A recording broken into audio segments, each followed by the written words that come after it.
start your show now, press 1. To hear... Your show is scheduled to start in 4 minutes, 22 seconds.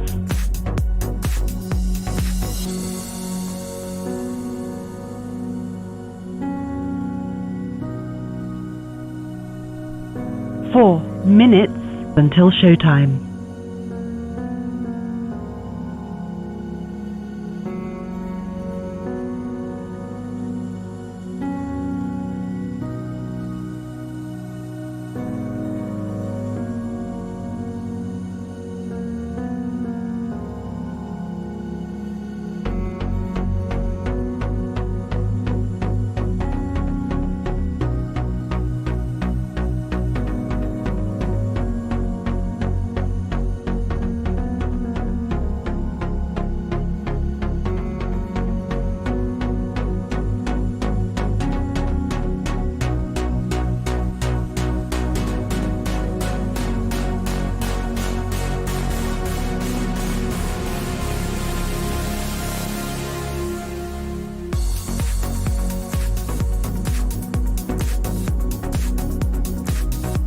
Three minutes until showtime.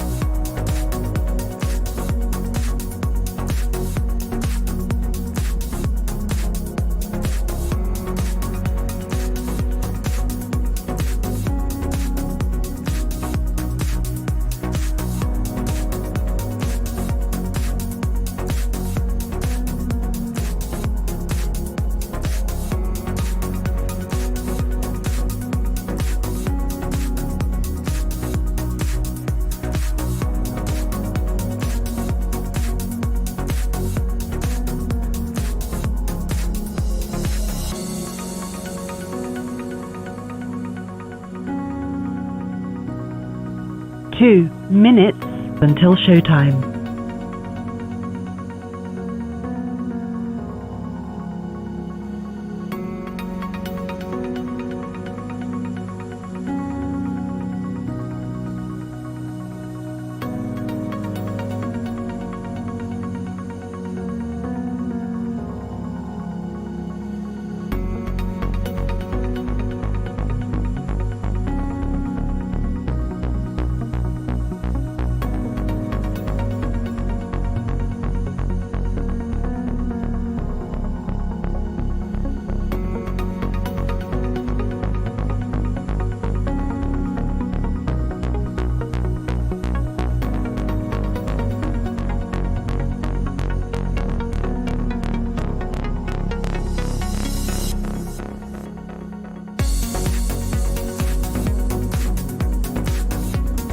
One minute until showtime.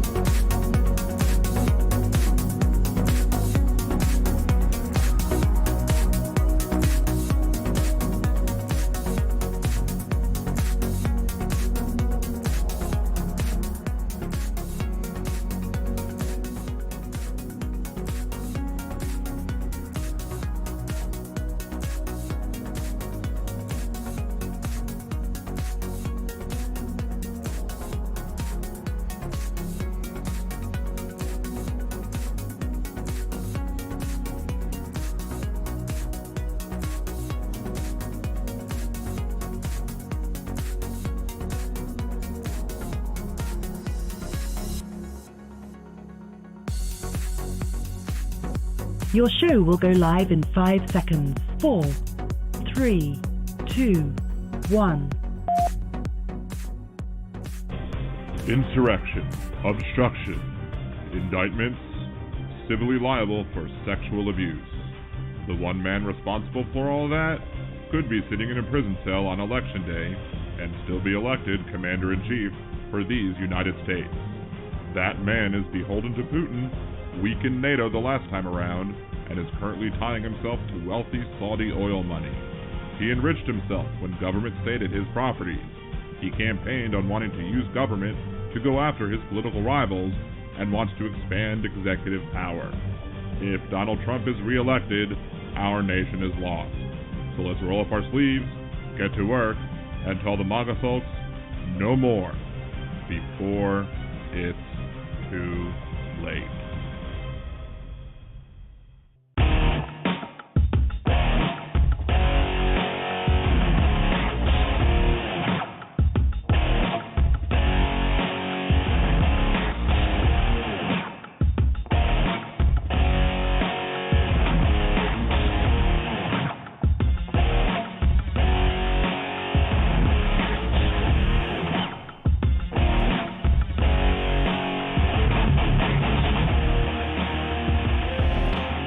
Welcome back to Liberal Dan Radio, Talk from the Left, that's right. This is your host, Dan Zimmerman, coming at you from New Orleans, Louisiana.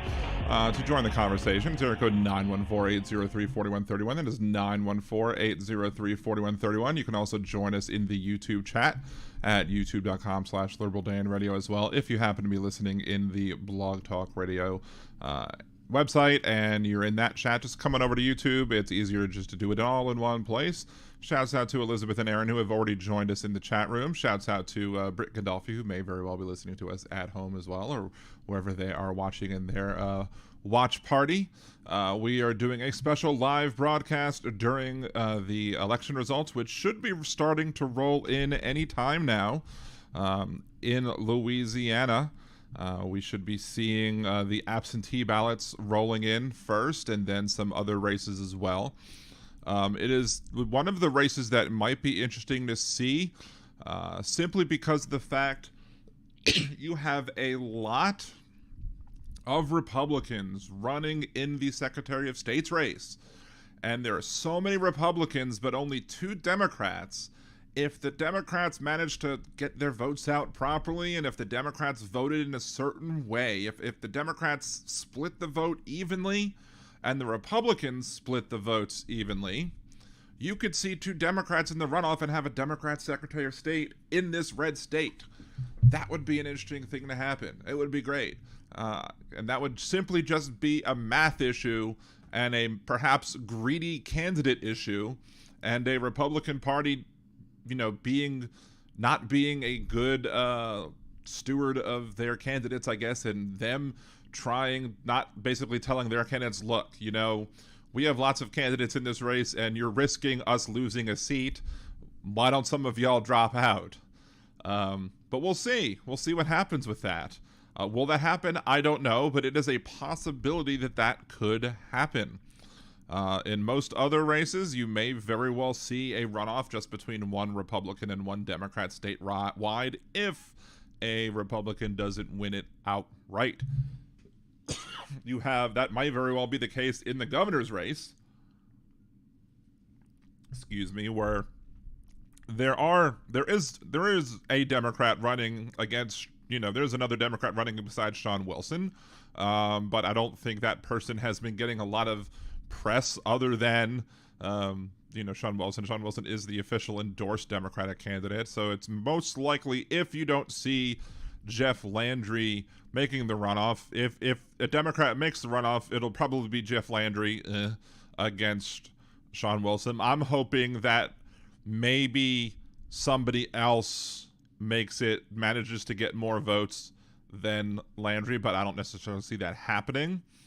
But it's a matter of, does any one of the other Republican candidates out there, like John Schroeder, manage to get more votes than Sean Wilson? Or does Hunter Lundy, who is the independent candidate, manage with his commercials to get enough votes out there to eke past the other candidates? I don't think so either, but because he makes too much sense on some of the issues, but he's not well known enough, and then he's not going to win over the Democrats in the primary, at least, because he's too extreme on several other issues, like the social issues that he wants us to all ignore.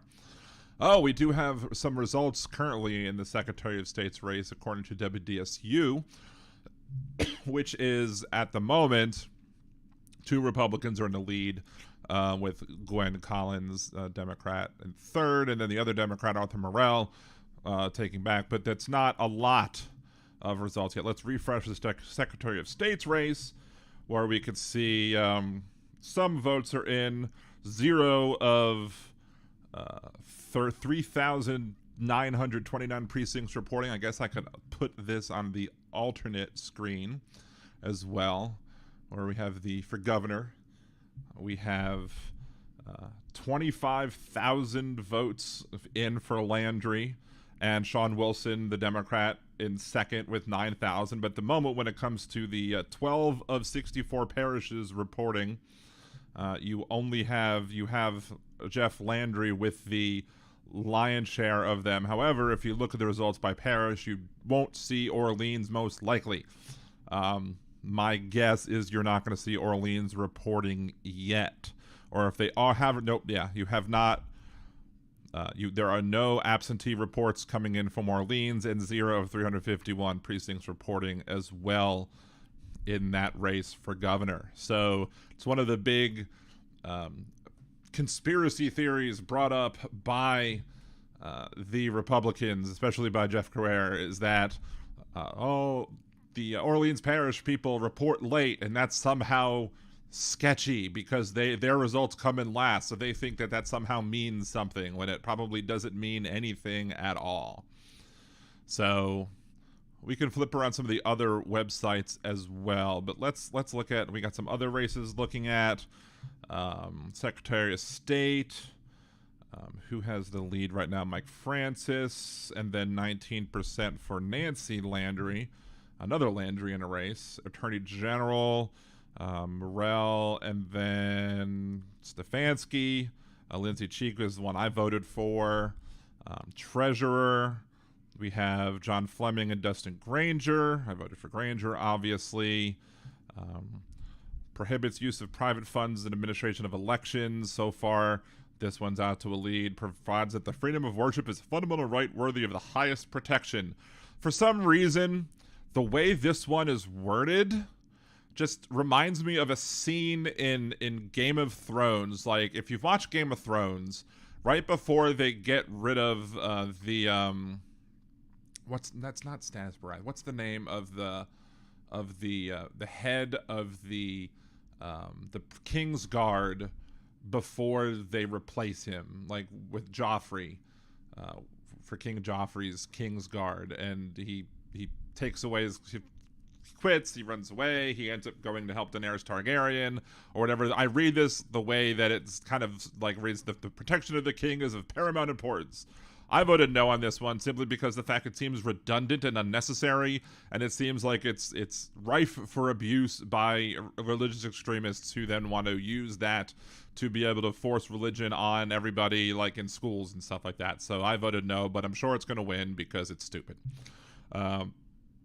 Dedicates certain payments applied to the state retirement system, unfunded accrued liability. I don't necessarily like dedicating certain payments simply because of the fact that what happens if you're stuck and you need to use them for something else? Restricts ad valorem tax exemptions for certain nonprofit organizations. I think I voted yes because that it was basically if your property was in disrepair, you didn't get a tax exemption. I was like, okay, good, that sounds fine. So there was that was coming in. Louisiana legislature races. Let's check out how these are going so far. It's currently with the this is just 0 of 87 precincts reporting absentee voting from 1 of 3 parishes, and I'm assuming the one parish seems probably St. Tammany is my guess. No, actually, let's see. It's Washington Parish that is 100% of the parish reporting St. Tammany, where Britt got 655, Gloria Cates got 619, and Beth Mizell got 3,313. Total of 4,587 votes, precincts reporting, and that's just the absentee. That's not same-day voting. So as of right now, that's how those results stand so far from the Louisiana Secretary of State's website. And go back to legislature races for the State representative, let's scroll down to 91, see how that's going. Nothing has been reported for this one as well. And again, not surprised since Orleans didn't report for the governor's race. Orleans isn't going to report for 91 as well. So we'll probably be waiting a bit on that race as well. So those are the races that we've kind of been looking at for, in the podcast, and the ones that we'll be looking at so far. We'll be looking at 91. We'll be looking at 12 for the Senate. We'll be looking at the statewide races as well.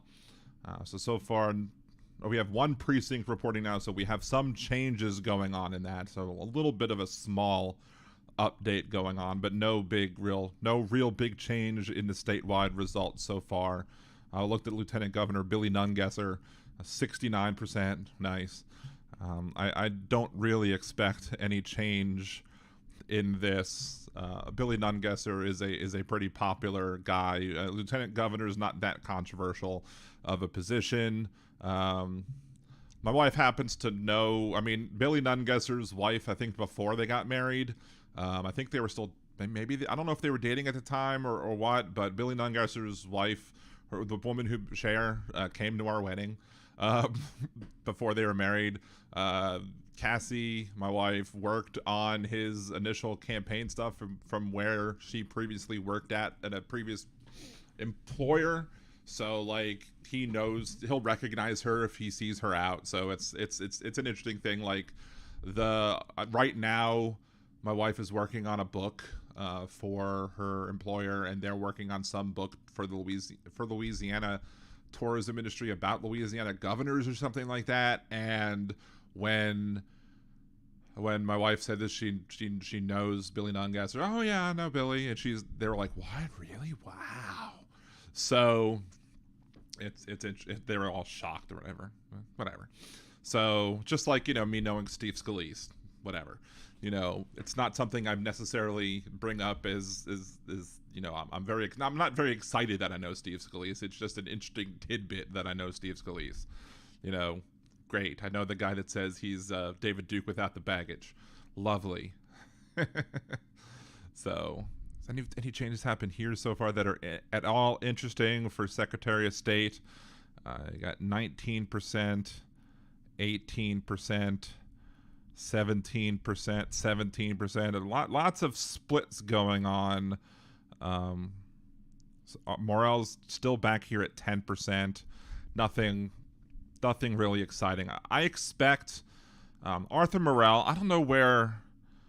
I think here's the thing. I think Gwen Collins Greenup is from New Orleans. I know Arthur Morell's from New Orleans, so I expect his votes to go up. I also expect her votes to go up. It's very well possible that his votes could go up a lot, and all her votes would need to go up would be a little. It's very well possible that once the Orleans Parish votes could start coming in, that they could start making up that difference. I don't know if it will be enough to overtake those percentage differences. She could very well make the runoff when the Orleans votes comes in. It'll be interesting to see if Arthur Morell's votes could make up the difference and come in. We'll see. We'll see if that happens. Let's see. Nobody's calling yet. Okay, good. I don't expect too many phone calls to take place here. Of course, if candidates want to call in, they're more than welcome to, especially if they win. Would love to have an interview of a candidate after they win. That would be awesome. That would be total awesome sauce. So let's see. So let's go back to the regular scene and just start talking some other stuff at the moment as we wait for more election results to roll on in. We're going to just kind of take a peek and see about what's going on. I really hope that Landry doesn't win it in the first. I really hope that people are able to pick away at the leads. I mean, again, it's only 1% reporting.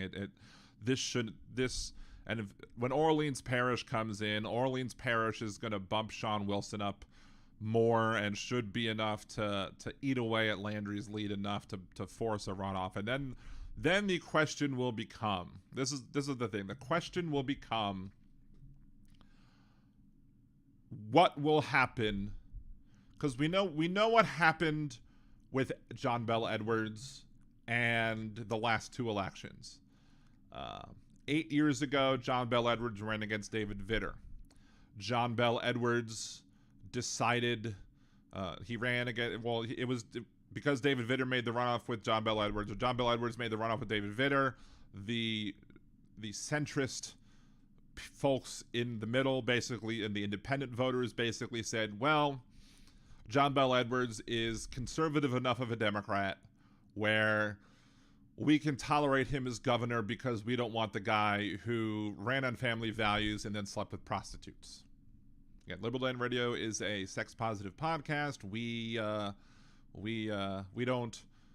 believe that that's a profession that should be valid, but if you're going to be a hypocrite about such things, that should automatically disqualify you.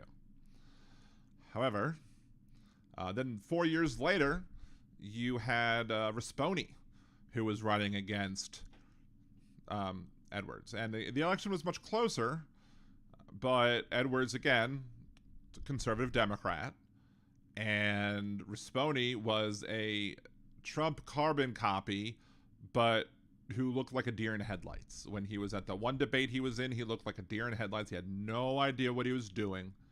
And it was a close race because there was a lot of people in Louisiana who the difference between Vitter and Edwards was much more vast than the difference between Risponi and Edwards, but there was just enough of a difference to let Edwards win.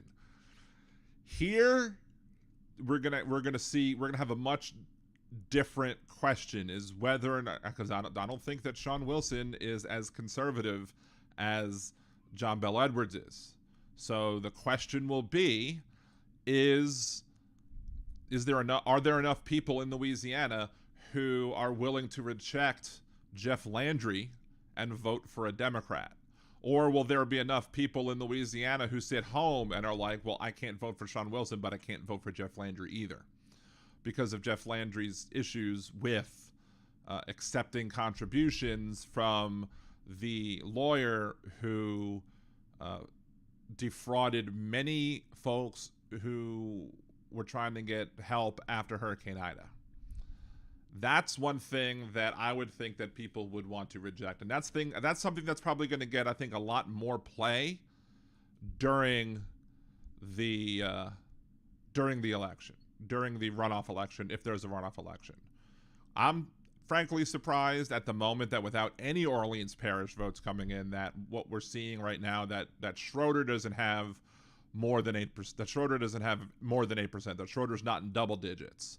I'm not surprised that Stephen Waguespack is at 6% with what's being reported right now. I haven't refreshed the results yet, so it could be different.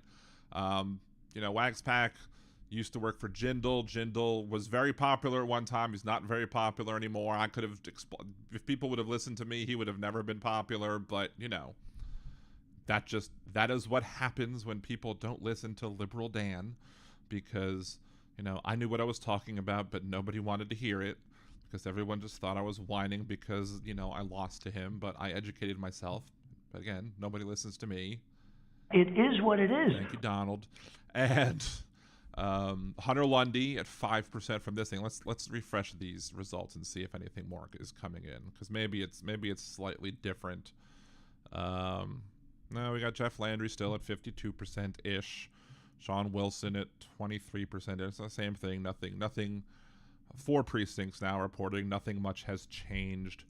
And then absentee from 50 of 64 parishes. I'm sure, again, still not Orleans.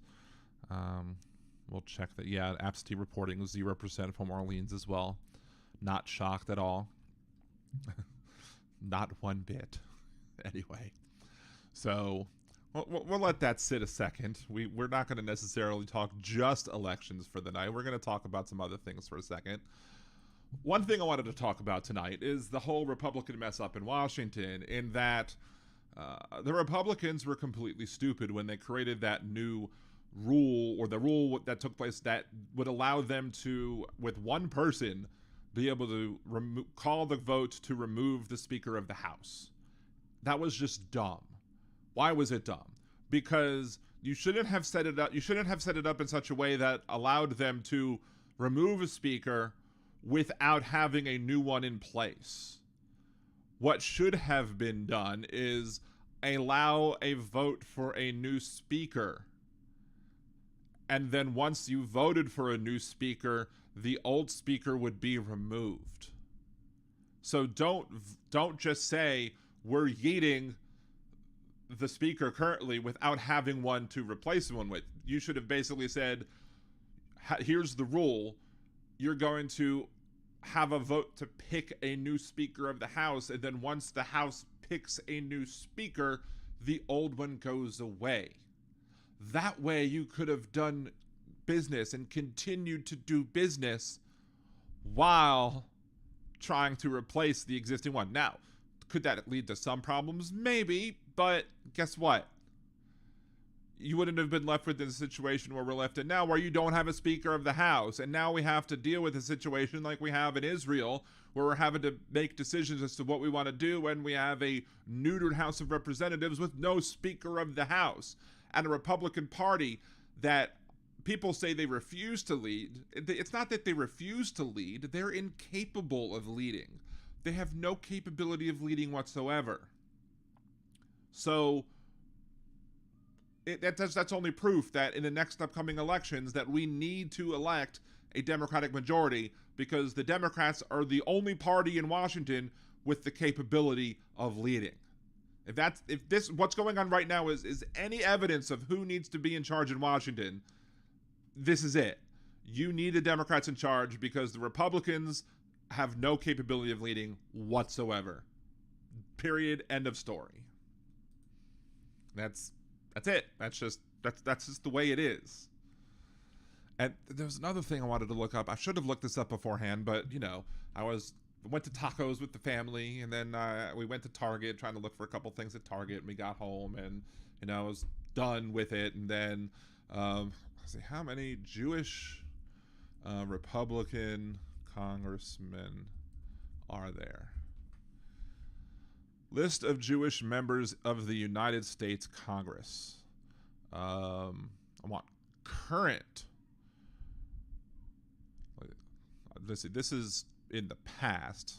I want current people in the House. I want current. I don't want present. I don't want the historical list of the people in the House. I want the current list, and I want how many Republicans there are, because this is the issue that I want to. This is one of the issues that I want to say, like,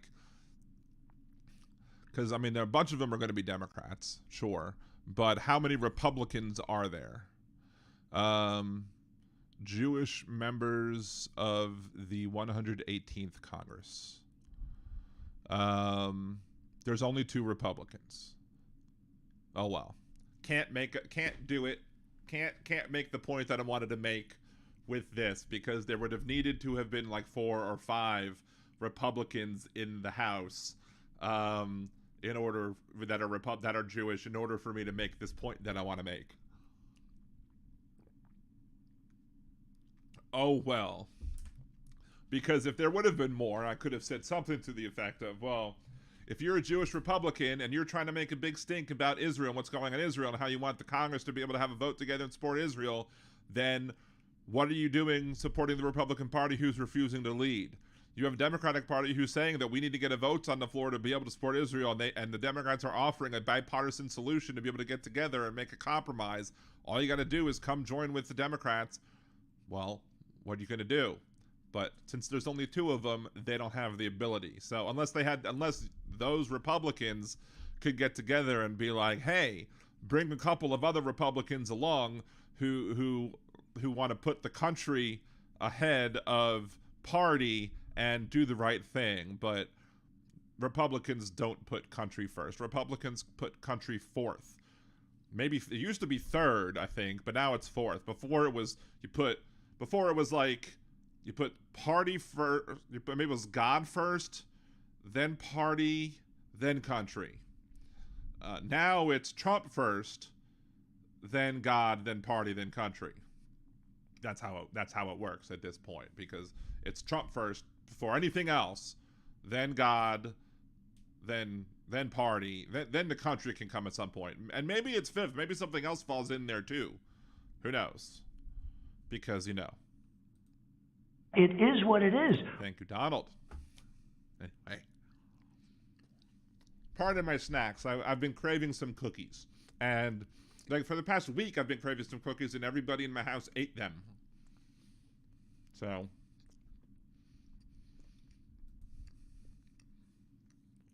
anywho, you'll have to deal with me chewing on some, and I'm wearing my shirt. I hate morning people, and it's Stitch.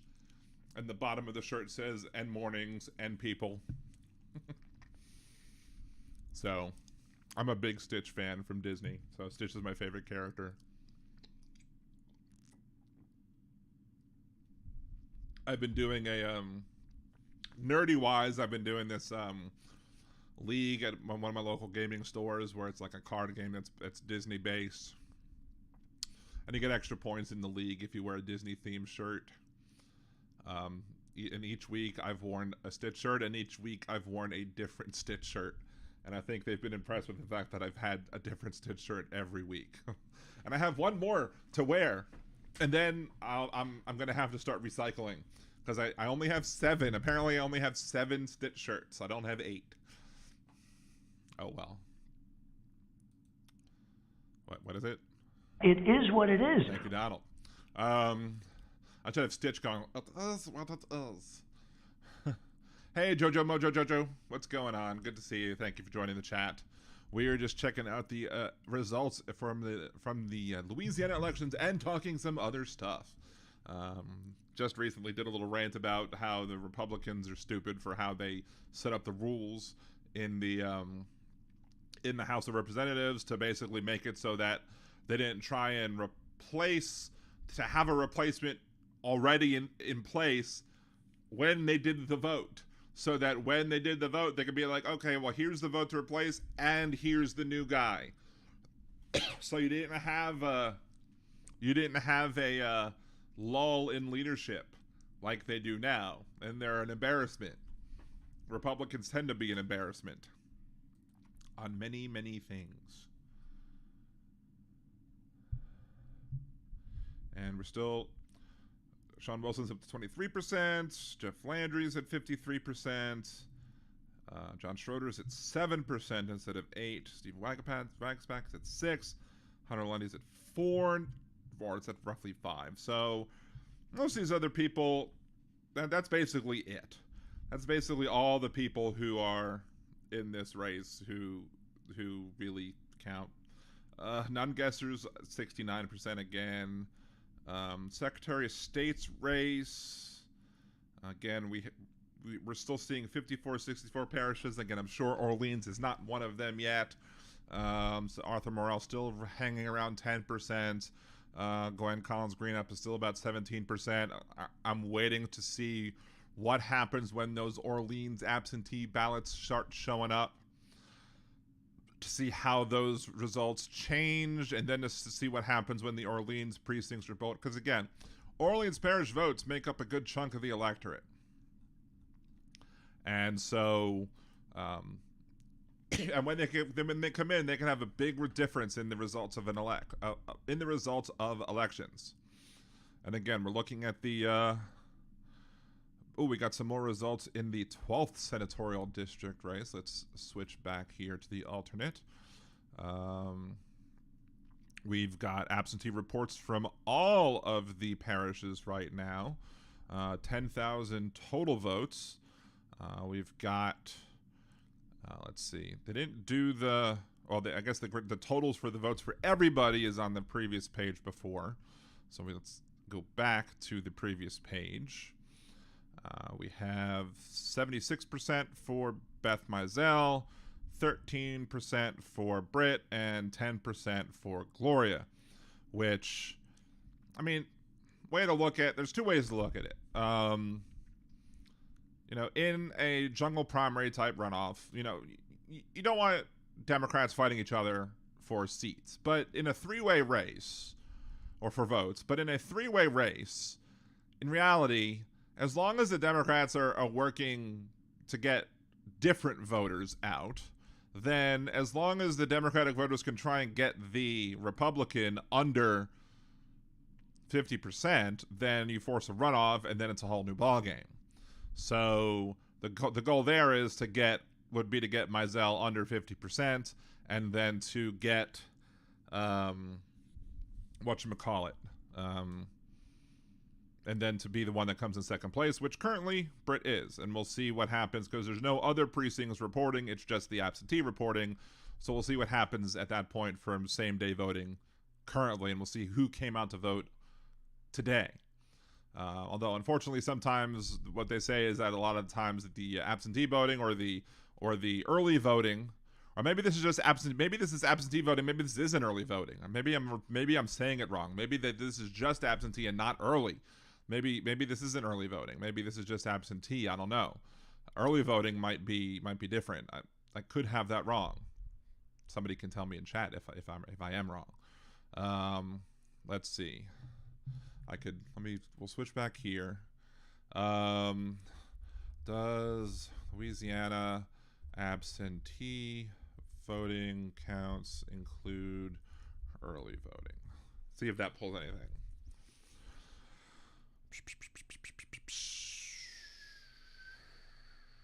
Let's see.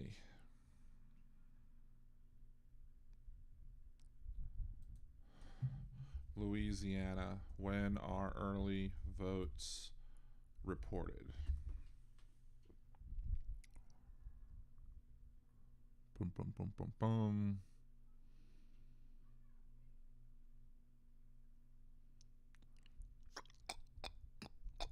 I am not seeing when they report those early votes, so we'll see. We'll see when that happens. We'll see. We'll see what the dealio with that is, and when early votes come in. I'll continue to do some looking up. Let's see. Louisiana Secretary of State election results again. I'm gonna go take a peep at the portal, and we're gonna go back to 2019.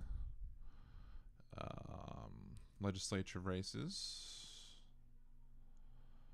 So in the last race, last year, Mizell got 68.58, so 69% of the vote is what she got last time with 24,000 votes, and Daryl Fairburn got 11,000, or 31% of the vote, or 31% of the vote. Yeah, 31% versus 69%. So I guess we could compare that to last time to see if there's been an improvement or a decline in the votes as well. We can also look at the results from, was the last time a special election for 91? No, it was a full-on one. It was a runoff. Last time it was a runoff with Mandy Landry and Robert McKnight, and then we have to go to 1116 to see the legislative rates, to see 91st, where Mandy Landry got 52% of the vote in the runoff. But again, we'll see if there's a runoff in that election as well. Again, I don't know if any Orleans votes have come in so far. We can scroll down to 91 and see. No, there are no results by parish for Orleans yet, or at least for this race, but probably none at all. So it is what it is. So anyway, so it should be interesting to see as these results roll in. The race is just, the races have definitely been interesting. I really don't get why part of me understands why the party made a big deal about the Landry race, because of the fact that, she left the party for a bit because they endorsed her, they endorsed the opponent and it was stupid for them to endorse the opponent in the Senate race that Landry ran for, because it's two Democrats. Like, just stop it. Like, there's no reason. Like, just let the Democrats run. Like, come on. I mean, I guess you can, but I mean, I ran as a Democrat and they endorsed somebody else. Fine, whatever. But you know, and it didn't make me want to leave the party. But I mean, you had elected officials challenging each other. Why are you going to endorse one elected official against another elected official? That just seems to be counterproductive. And so briefly, it made her just go independent. And so fine, then she came back to the fold, and fine. I mean, I left the party for much longer than she did. That's for darn sure. I mean, there were some people that were mad at me when I left the party too, and like I remember this whole conversation I had, because like when I ran for Congress in 2004, I ran on something like I supported a national sales tax because at that time I thought it was a good idea. I was probably a little more conservative back then than I am now. I've become much more progressive in my older age than I was back then, almost 20 years ago. They say you get more conservative when you get older. No, I've gotten much more progressive as I've gotten older. Like, much more. Much, much, much more. Like, as I've learned more and used my brain and have seen what conservatism does and how conservatism doesn't work, I've become much more progressive. Conservatism fails people on many levels. And so even certain ideas that sound like they should work, they don't. So yeah, I dumped that idea a while back, and like I had my qualms or questions with raising the minimum wage because of how it might hurt small businesses, and I was asked that at a forum, and I raised those questions. I was like, look, you have the opportunity to convince me. I'm not saying I'm against it. I just have these concerns about it. And then when I left the party, and some of the North Shore peeps were like, oh, I always knew that you weren't really a true blue Democrat or whatever, like because of these things or whatever. I'm like, well, look, I've already changed my mind on the sales tax thing and on the whole minimum wage thing. Guess what? When I decided to help David Garrity in 2006 be his campaign manager for free, mind you, I volunteered my services to be his campaign manager because I wanted to help him, because I knew how it felt to not get help in 2004, because I could count on one hand the number of people that helped me, and one of them was Republican. And he didn't really help me that much, but he helped me a little. And I was like, look, I said to him, look, I had this question. How would you answer this question about the minimum wage?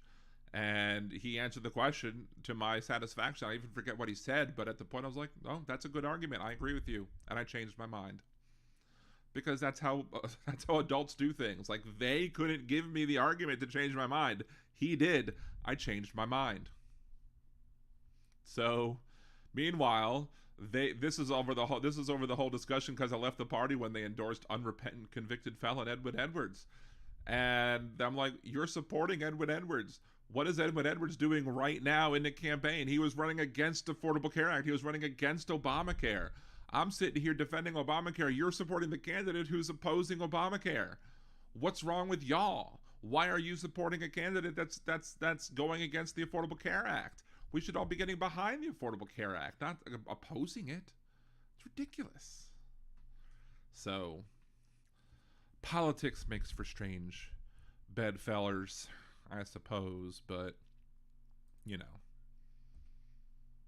it's crazy. Scroll. Nothing going on in that. Nothing more in that one yet. Let's go back to the statewide races and see. Ooh, more results are in. That's interesting. We have 56 of 64 parishes. I'm assuming no more, no Orleans yet. Probably still. Orleans, no absentee. But here's the big thing. And we have 130 of 3929 precincts reporting.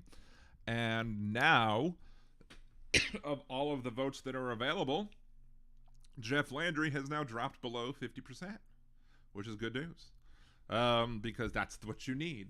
The most important thing in this entire thing is to make sure that Jeff Landry is below 50%, because as long as he's below 50%, there's a chance that he's not our next governor.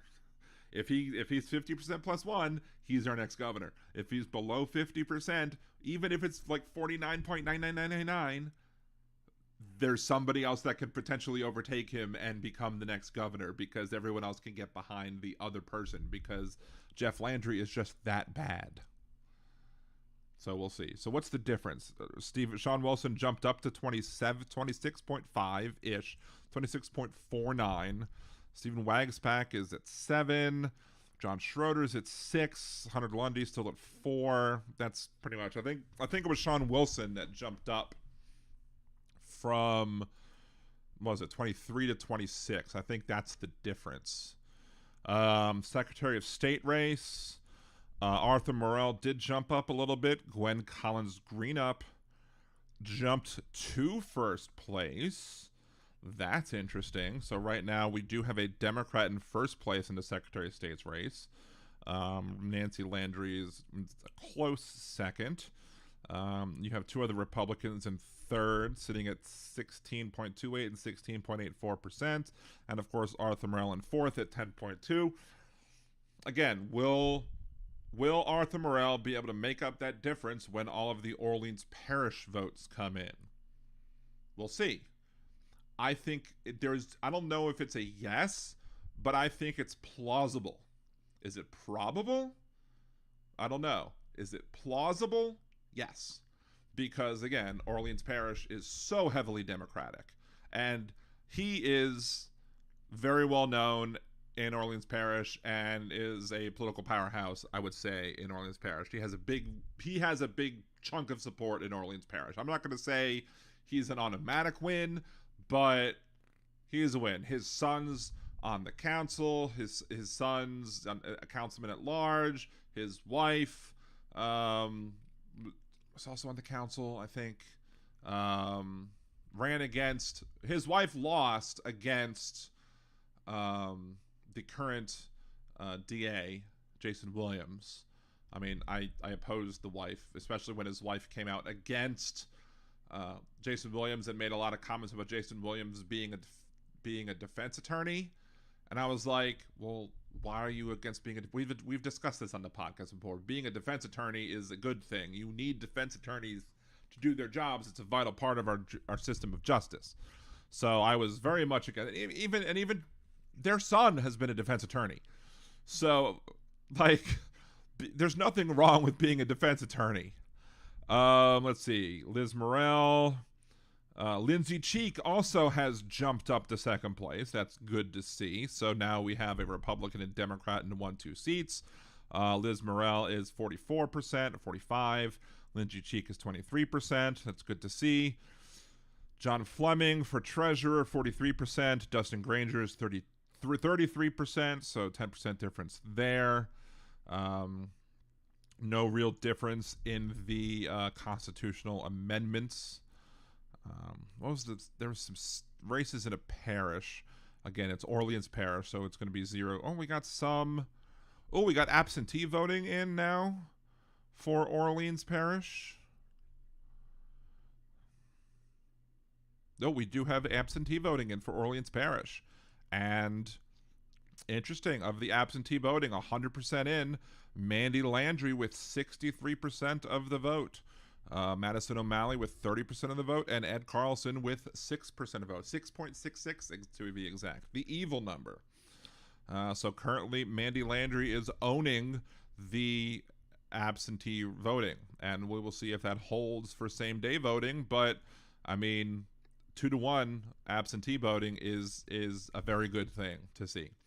That is a positive for Mandy Landry. Let's message her on. Well, I could just message her here, I suppose. I've been holding this cookie forever, so hold on. While I message her, I'm going to eat my cookie.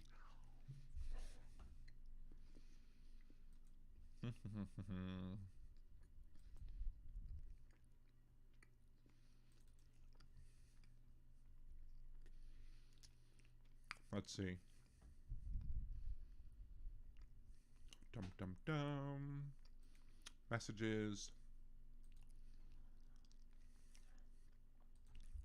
Look at those strong absentee numbers. If you win, I am live and would love to have you call in.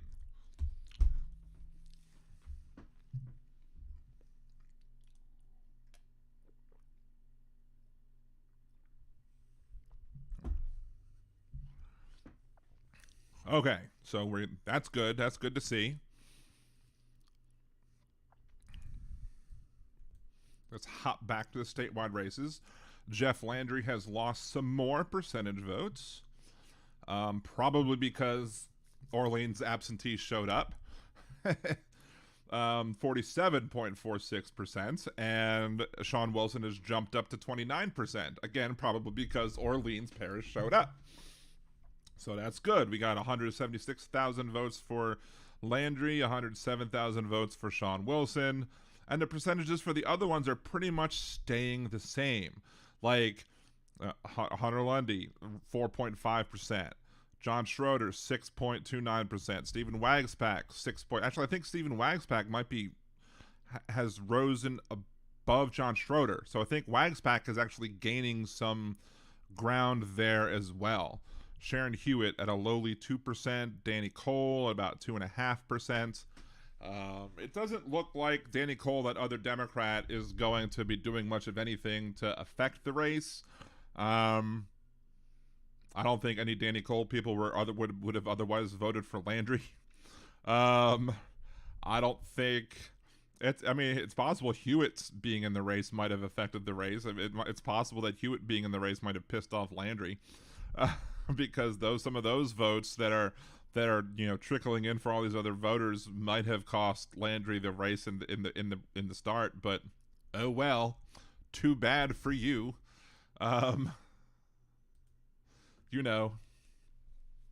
Not crying for you at all. Let's see. So we got Lieutenant Governor Nungesser dropped down to 66%, but again, those numbers could change when Orleans comes in mass. Don't know how much that'll change. I don't know if Billy drops below 50%, even with Orleans coming in. Not sure. Arthur Morell has jumped up to 12.3%. Again, these are very interesting numbers. Mike Francis dropped down to 15%. Clay Schexnayder down to 16%. Gwen Collins Greenup up to 21%. And again, results by parish. Go to Orleans. 100% of the absentee votes are reporting, and Orleans Parish, but no precincts have reporting it. There's 351 precincts in Orleans Parish to report. It's a lot of precincts. And as I said, one of the things I said was I think Morell has an opportunity to pick up lots of votes in Orleans, and Greenup did as well. Greenup in the absentee voting got 7,300 votes. In the absentee. Arthur Morell in the absentee voting got 10,000. So he, of the Orleans Parish votes, he won the Orleans Parish absentee voting votes. Now, is he going to maintain that percentage of the votes coming in from Orleans? Now, what about East Baton Rouge and West Baton Rouge? Let's look at those numbers as well. We can switch back to the alternate for a second. Let's look at East Baton Rouge and West Baton Rouge. See, like in East Baton Rouge, Arthur Morell in East Baton Rouge got only 3,000, but Collins Greenup got 15,000. So that's a bunch for her there.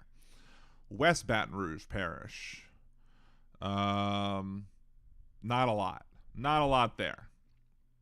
So Collins Greenup got a good chunk of votes, absentee votes, from the East Baton Rouge precinct. So I think of 328 precincts voting. And then Orleans, how much? 351. So here's what I'm thinking. I'm thinking that Gwen Collins Greenup and how many in East Baton Rouge? So I'm thinking that this is where she's going to get a lot of her votes. She's getting more of her votes here in East Baton Rouge. And so when those precincts get reported, she's going to get a big chunk of those votes. And then when Orleans comes in, she might also get a good chunk of the Orleans votes, but I think Arthur Morell is also going to get a nice chunk of those votes as well. But again, will that bring him up to above the other 3 Republicans, or 4 Republicans, I guess, that are splitting the rest of the Republican votes. This Amanda Smith Jennings other is not really playing it, but you have Brandon Trosclair, Clay Scheck-Snyder, Nancy Landry, Thomas Kennedy, and Mike Francis. Got these 5 people. 4 of them are fighting for these votes mostly, and there's this one here that's taking like 6% of the vote. That could be the interesting one, really. That one could be the one that ruins it for everyone. I mean, they're all fighting for the same bunch of people, and they're all kind of taking almost the same amount, except Nancy Landry here is a little more popular than the rest of them. Don't know how like these people would have voted if he wasn't in the race. Maybe they would have voted for Landry. Maybe they would have voted for Scheck-Snyder. Maybe they would have voted for Francis. I don't know. Maybe they would have been evenly split amongst all of them, and maybe it wouldn't have made that much of a difference. But when those Orleans Parish votes start rolling in, this is going to go up. When East Baton Rouge starts rolling in, this is going to go up. You're going to see a bunch of numbers roll in, and again, I think you may very well see 2 Democrats in the runoff, which is going to be very interesting. Now, who did I vote for? I voted for Great Collins Greenup because, again, I'm not a huge fan of I like J.P. Morrell. J.P. Morrell, good guy. I've had him on the show. I think he's great. He's great. Parents? Here we go. Lindsay Cheek, up to almost 25%. That's good to see. Down to 43% with Liz Morrell. Looks like that is potentially heading for a runoff. Again, we don't have Orleans in yet, so that's going to come up when Orleans comes up.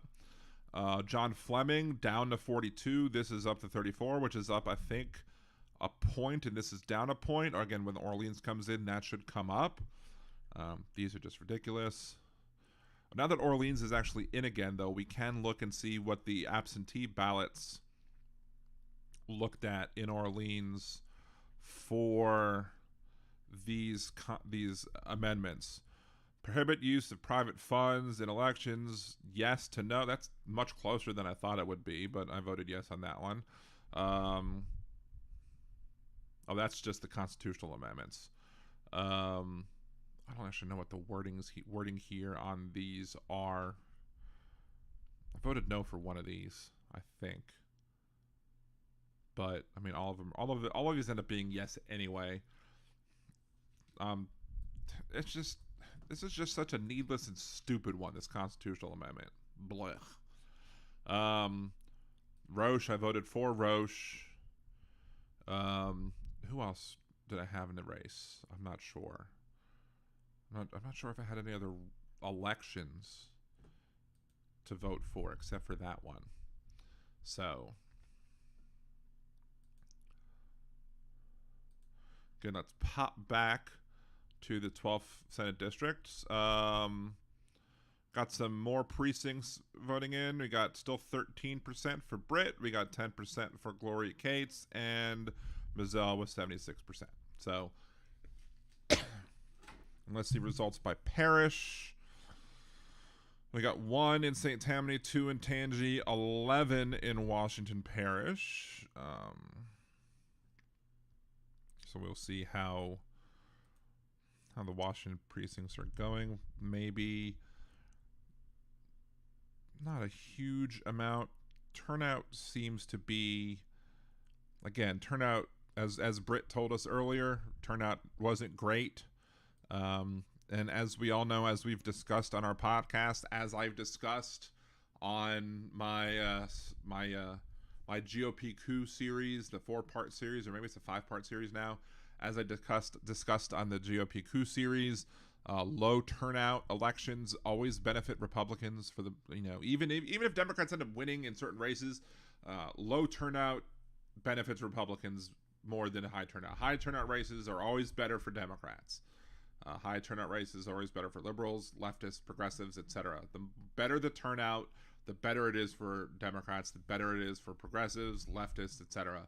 So that's why the Republicans are always trying to lower the turnout to make it so that less people show up, less people can vote altogether.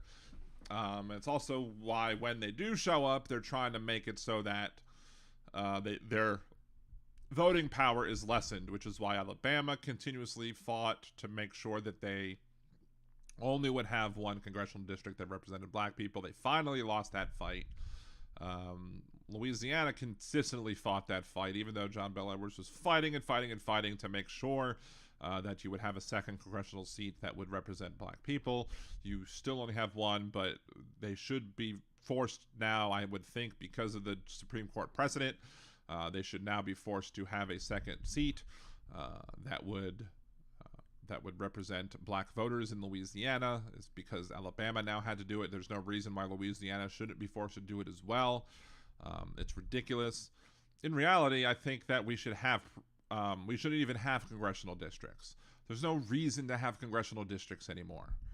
We have, back then in like the late 1700s, when you had to cross districts by horse and buggy, you needed to have geographically limited places to represent, because it had to be easy to be able to get to your constituents, or your constituents to get to you. So you can have like a centralized place. Here you go. Now we don't have that. Now we have gerrymandered districts that go this, that, the other. It's all confusing. You know, as I said on one of the previous shows, when I ran in the 1st Congressional District, you could stand at one intersection and these two corners were District 1, these two corners were District 2, the District 1 corners were connected by the intersection, the District 2 corners connected across the river on the West Bank. Like, there's no real geographic boundaries that make sense. It's all to pick your voters. So, but because we can cross a state now in less than a day, and we can cross most states in hours. Some states is a long schlep, like California, but even then you can fly. You can fly across the country in a day, in less than a day, in 5 hours. There's no reason to, and you can talk to your people across the state instantly. You can have conversations and communicate with everybody instantly via email, via phone, via chat, Zoom, whatever it is. I could be talking to everybody in my congressional district now. Could be listening to this station, right? They're not, but they could be. If I was a congressperson, I could be having a live stream, talking to all of my constituents and having a good conversation with them. There's no reason to have drawn congressional districts. Louisiana, we should have slates of candidates at this point. We should be able to have, like, okay, here's the Democratic slate, and the Democratic Party could have a primary where people run for that slate, and then as the people register to vote and run in that slate, in the Democratic slate, and during the primaries or whatever, people vote for the Democratic slate. Boom, there you go. And then maybe somebody says, okay, well, I'm not going to be in the Democratic slate. I'm going to form the New Orleans Democratic slate. Maybe the New Orleans Democrats want to have their own slate because they feel that perhaps New Orleans Democrats need a special representation because there's some geographical interest there. And so the New Orleans Democrats run their slate, and they pick the 6 people or whatever to represent this slate. And if New Orleans Democrats get 2%, get 2 votes worth of people, then the top 2 people go to Congress. But if they only get 1, then 1 goes to Congress. Maybe you have a conservative Democrat slate where maybe you have like a more centrist Democrat slate where they say, hey, we're centrist Democrats. We're going to caucus with the Democrats, but we're more pro-life and we believe in certain other things that maybe somebody other day, we believe in bringing the Democrats back more towards the center, but we still believe in, unions and stuff like that. Maybe they run and they pick up a bunch of votes in the state. And maybe you have like the MAGA party, whatever, and they run a slate of candidates and they pick up 2 votes. And maybe you have the Tea Party, whatever, and or the Libertarians, and they pick up whatever. And then, so you have a better representation of the people of the state by running these slates of candidates, and you don't have to have drawn districts, and then you take the legislature out of it. The legislature no longer picks their seats. It's now the people picking who they want to represent them from the state, and then if somebody in Shreveport, Louisiana, for example, says, well, the people who were running in the Democratic Party for this slate of candidates in the Democratic Party of New Orleans, I like those people the best. I'm going to vote for that slate in the general election. Good, you get to vote for them, and then you vote for them, and then that's one more vote for them. It doesn't matter where you live in the state. You get to vote for them because you feel that slate of candidates represents you the best. So maybe that slate of candidates gets a bunch of votes from all the cities across the state. So therefore, you have if you have Democrats all over, little pockets of Democrats all over the place, all those pockets of Democrats get their say in voting for the slate instead of them having to sit there in a conservative area being like, ho-hum. And maybe that would bring out more votes because people will then feel, hey, we have more of a say. And then you would get a true say of what the actual electorate really feels like. The heck you say? Then you would actually have a House of Representatives that represents the people like it's supposed to. And you wouldn't have a House of Representatives that represents the wishes of the state legislatures like it wasn't supposed to. But I'm just crazy talking. I'm just talking all crazy. That's just nuts. That's crazy talk from Liberal Dan. Who'd have thunk it? More results have come in. We see Jeff Landry has gained more percentage votes. He is now back up to 49.2%, according to the Secretary of State. We have Sean Wilson at 27%. Wagaspack at 6.4%. Schroeder at 6 equal. Hunter Lundy still at 4.69%. Nice. Almost 2% for Sharon Hewitt, 2.6%. So again, nothing much is changing on the other candidates. It's basically Sean Wilson's going to come in second place. Can everybody else keep Jeff Landry under 50? That's this race where it is right now. Lieutenant Governor Billy still at 66%. Again, don't believe Orleans as anything else in from Orleans. Oh, we have more precincts in Orleans reporting. That's interesting. So that should make this Secretary of State's race numbers. Right now, only 11. Let's see. Orleans Parish numbers for this race. It went down?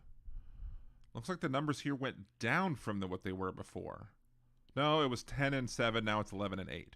So you have 25 of 351 precincts reporting, but I guess the precincts that are reporting are not very well populated precincts, or they didn't have a lot of people in them.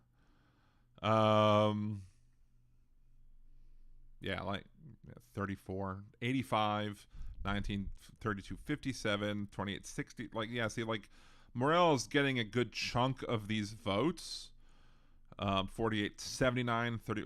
Yeah, so he's getting a good chunk of these votes. But again, as I said, it's plausible that he could pick up some of these votes. But I don't know. I don't know where these districts are in relation to, like, I don't know what that all means. I don't know where these precincts are geographically speaking. So it's hard for me to say exactly where in Orleans Parish these votes are, what these votes mean in the grand scheme of things, if they are from more populous areas, if they're not. But yeah, so we're still kind of at the same area. Brandon Traskler can game up to 6 instead of 5, which is not good for the Republicans. Mike Francis came up 2 as well, or to 6, to 16, 15, 19. Gwen Collins-Cramp still at 20, ahead by 1 percentage point. Lindsey Cheek at 24, Liz Baker at 44, Treasurer 43 and 33. So it looks like there'll be runoffs in those races. be interesting. Let's head back to the legislative races and see if any more has come in for the 12th. I don't think that's any different than what it was before. Doesn't look much different if it is any different. See if any information has come in from the 91st. No, we just have the absentee reporting as well, so it's still Mandy Landry. Hey, Bicycle Mike, what's going on? So we just have Mandy Landry ahead with the absentee voting as well. Let me try and see if there's a graphical map of election results. I don't know if they have that.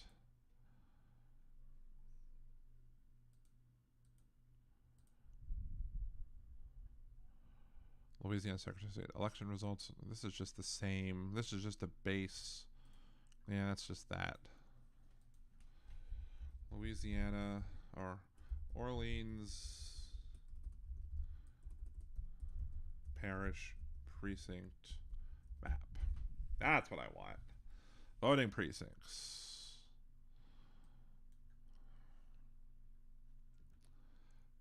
"10 days in a tent with my dog."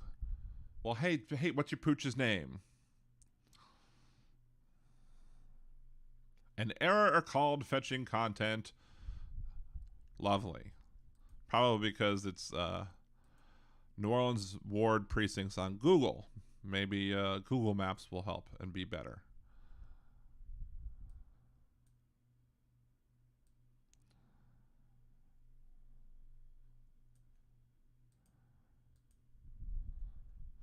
All right, so now we have a map. So let's...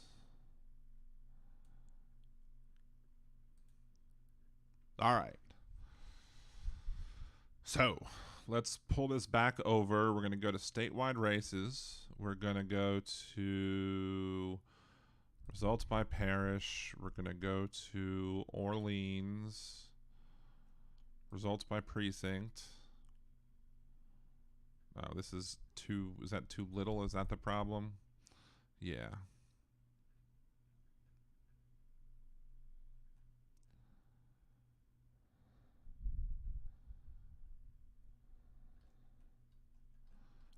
Is this the right match? Yeah, that's the right matchup. All right, so let's like 0939B. What is that? Let's look at what that is. 0939B. That is right by City Park. No, Pontchartrain Park.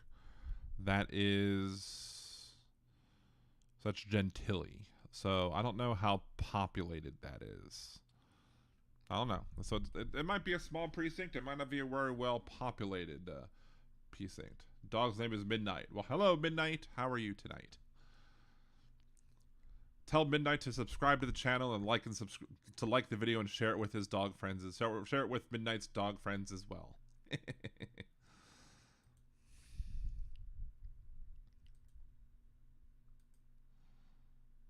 Uh-oh, that's not good. Jeff Landry has just retaken the back up to 51% of the vote. Again, I shouldn't be too worried about that because we have yet to see a lot of Orleans.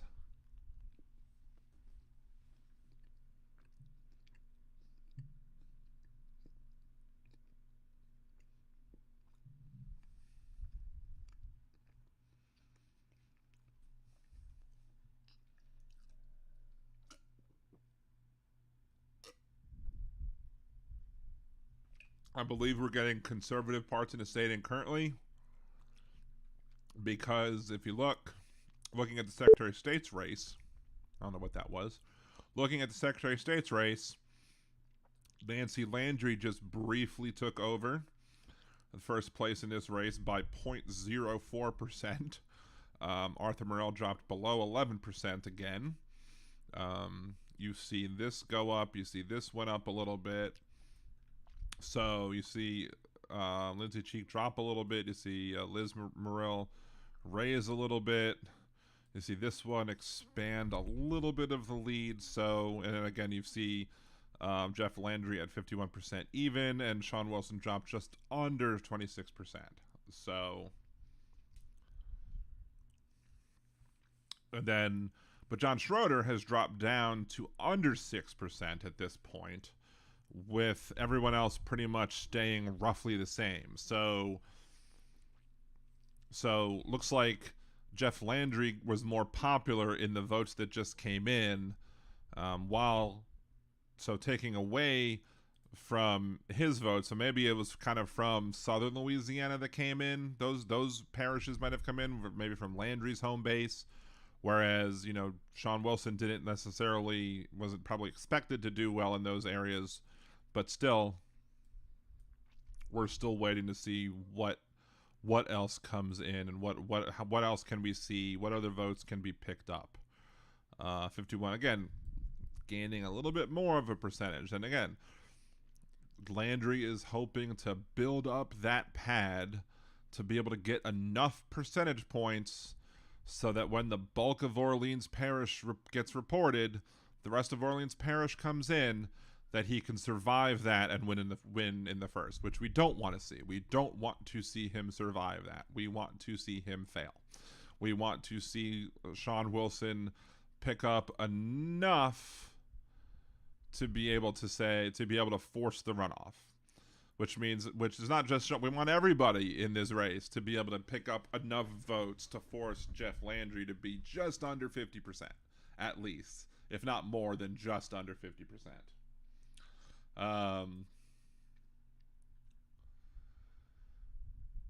But we'll see.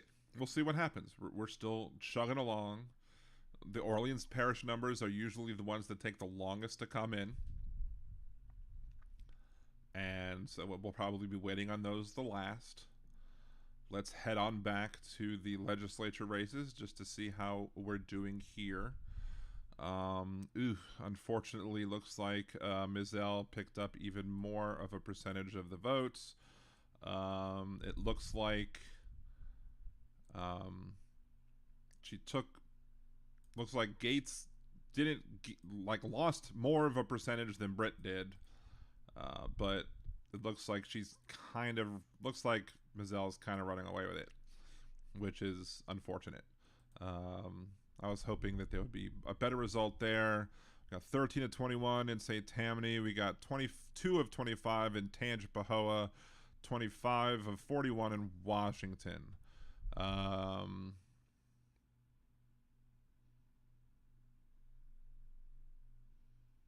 Looks like, Britt is outperforming Gloria Cates in each of the parishes so far. Mizelle is just here's the thing that, one of the things that Britt said that at one of at the place where I met her, that I don't necessarily understand the voters of Tangipahoa and Washington, is that, Mizelle really only supports St. Tammany from what I gather. And, if I'm correct, the carbon capture location I don't think is in St. Tammany. I think it's somewhere else. I think it's in maybe Tangipahoa. If I'm, she can text me if I'm wrong. If I'm wrong, she can send me a text message and say where it is, if it is in St. Tammany or in Washington. But if she's still listening, if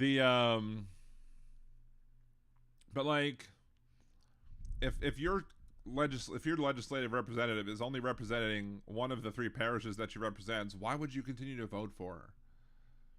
I mean, are you that loyal?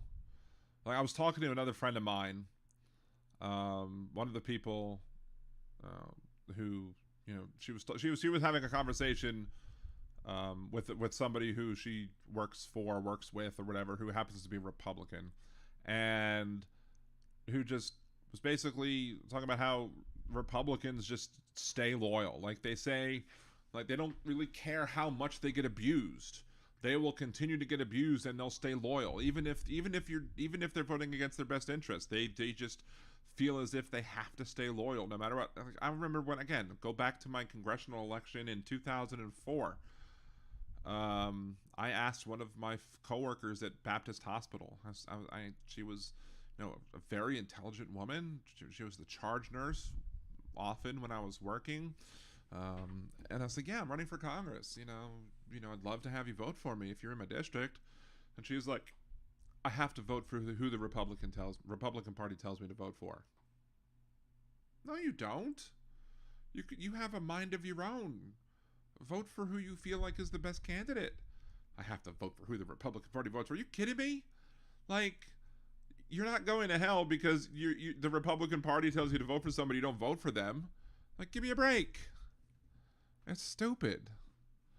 But Republicans are freaking a loyal bunch. You could, Donald Trump could grab half of these dudes' wives by the hoo-ha and they would still vote for him. Let's see, any more in Orleans come in? Nothing more in Orleans yet. So we can flick back to this yet. We'll switch back to the results page if we happen to see more. Funny joke I heard the other day. What happens when Rick Moranis' character in Little Shop of Horrors puts on his glasses? He'll suddenly see more. Suddenly Seymour is standing beside you. Sorry. Thirsty. Them tacos were good today. Like, for some reason, like, the taco place we go to is really good for my wife because of celiac. Her celiac, they managed to keep it safe for her. She hasn't gotten a reaction ever. And we always get the same tacos that are, everything's pretty much safe. I think what I get second might not be safe for her to eat, but they're still pretty good for me. I mean, I don't need it to be celiac safe, but the chorizo on my tacos today was just off the chain. Like, it was, their chorizo is normally tasty. Their chorizo was really good today. It was very good indeed. I was very much liking their chorizo. Yes.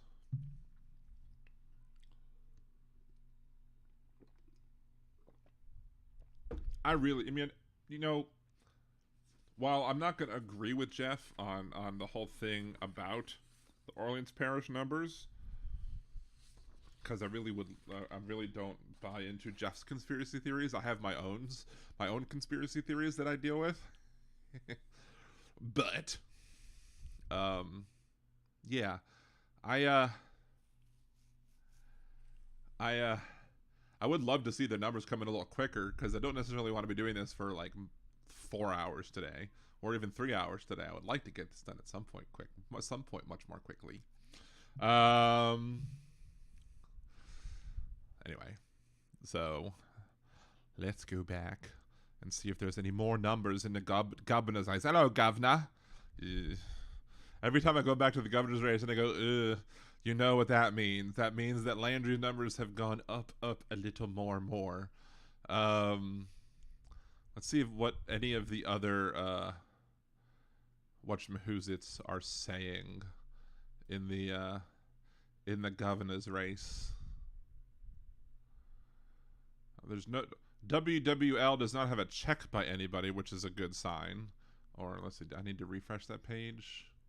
They only have them at 51, even though the Secretary of State's office has them at 51.82, which should be 52. 347. See, the WWL race has them at 347,551. The Secretary of State's website has them at 395,806. So I don't know where they're getting their numbers from, but my numbers are better than WWL's numbers.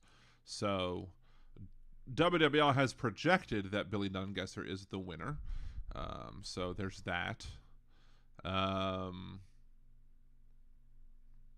No other statewide projections as it stands.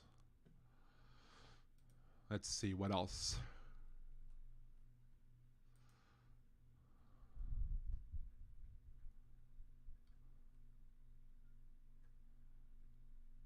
refresh this page as well.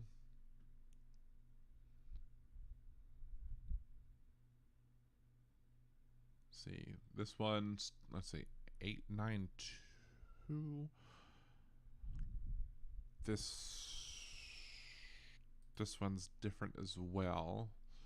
I don't know if this one's more up to date or if mine's more up to date on the Secretary of State. No, the Secretary of State is again more up to date. But Green Up still is in second in the Secretary of State's. For some reason, absentee voting in 63 of 64 parishes at this point. So not every parish has reported their absentee voting. We're still waiting on one parish for absentee voting.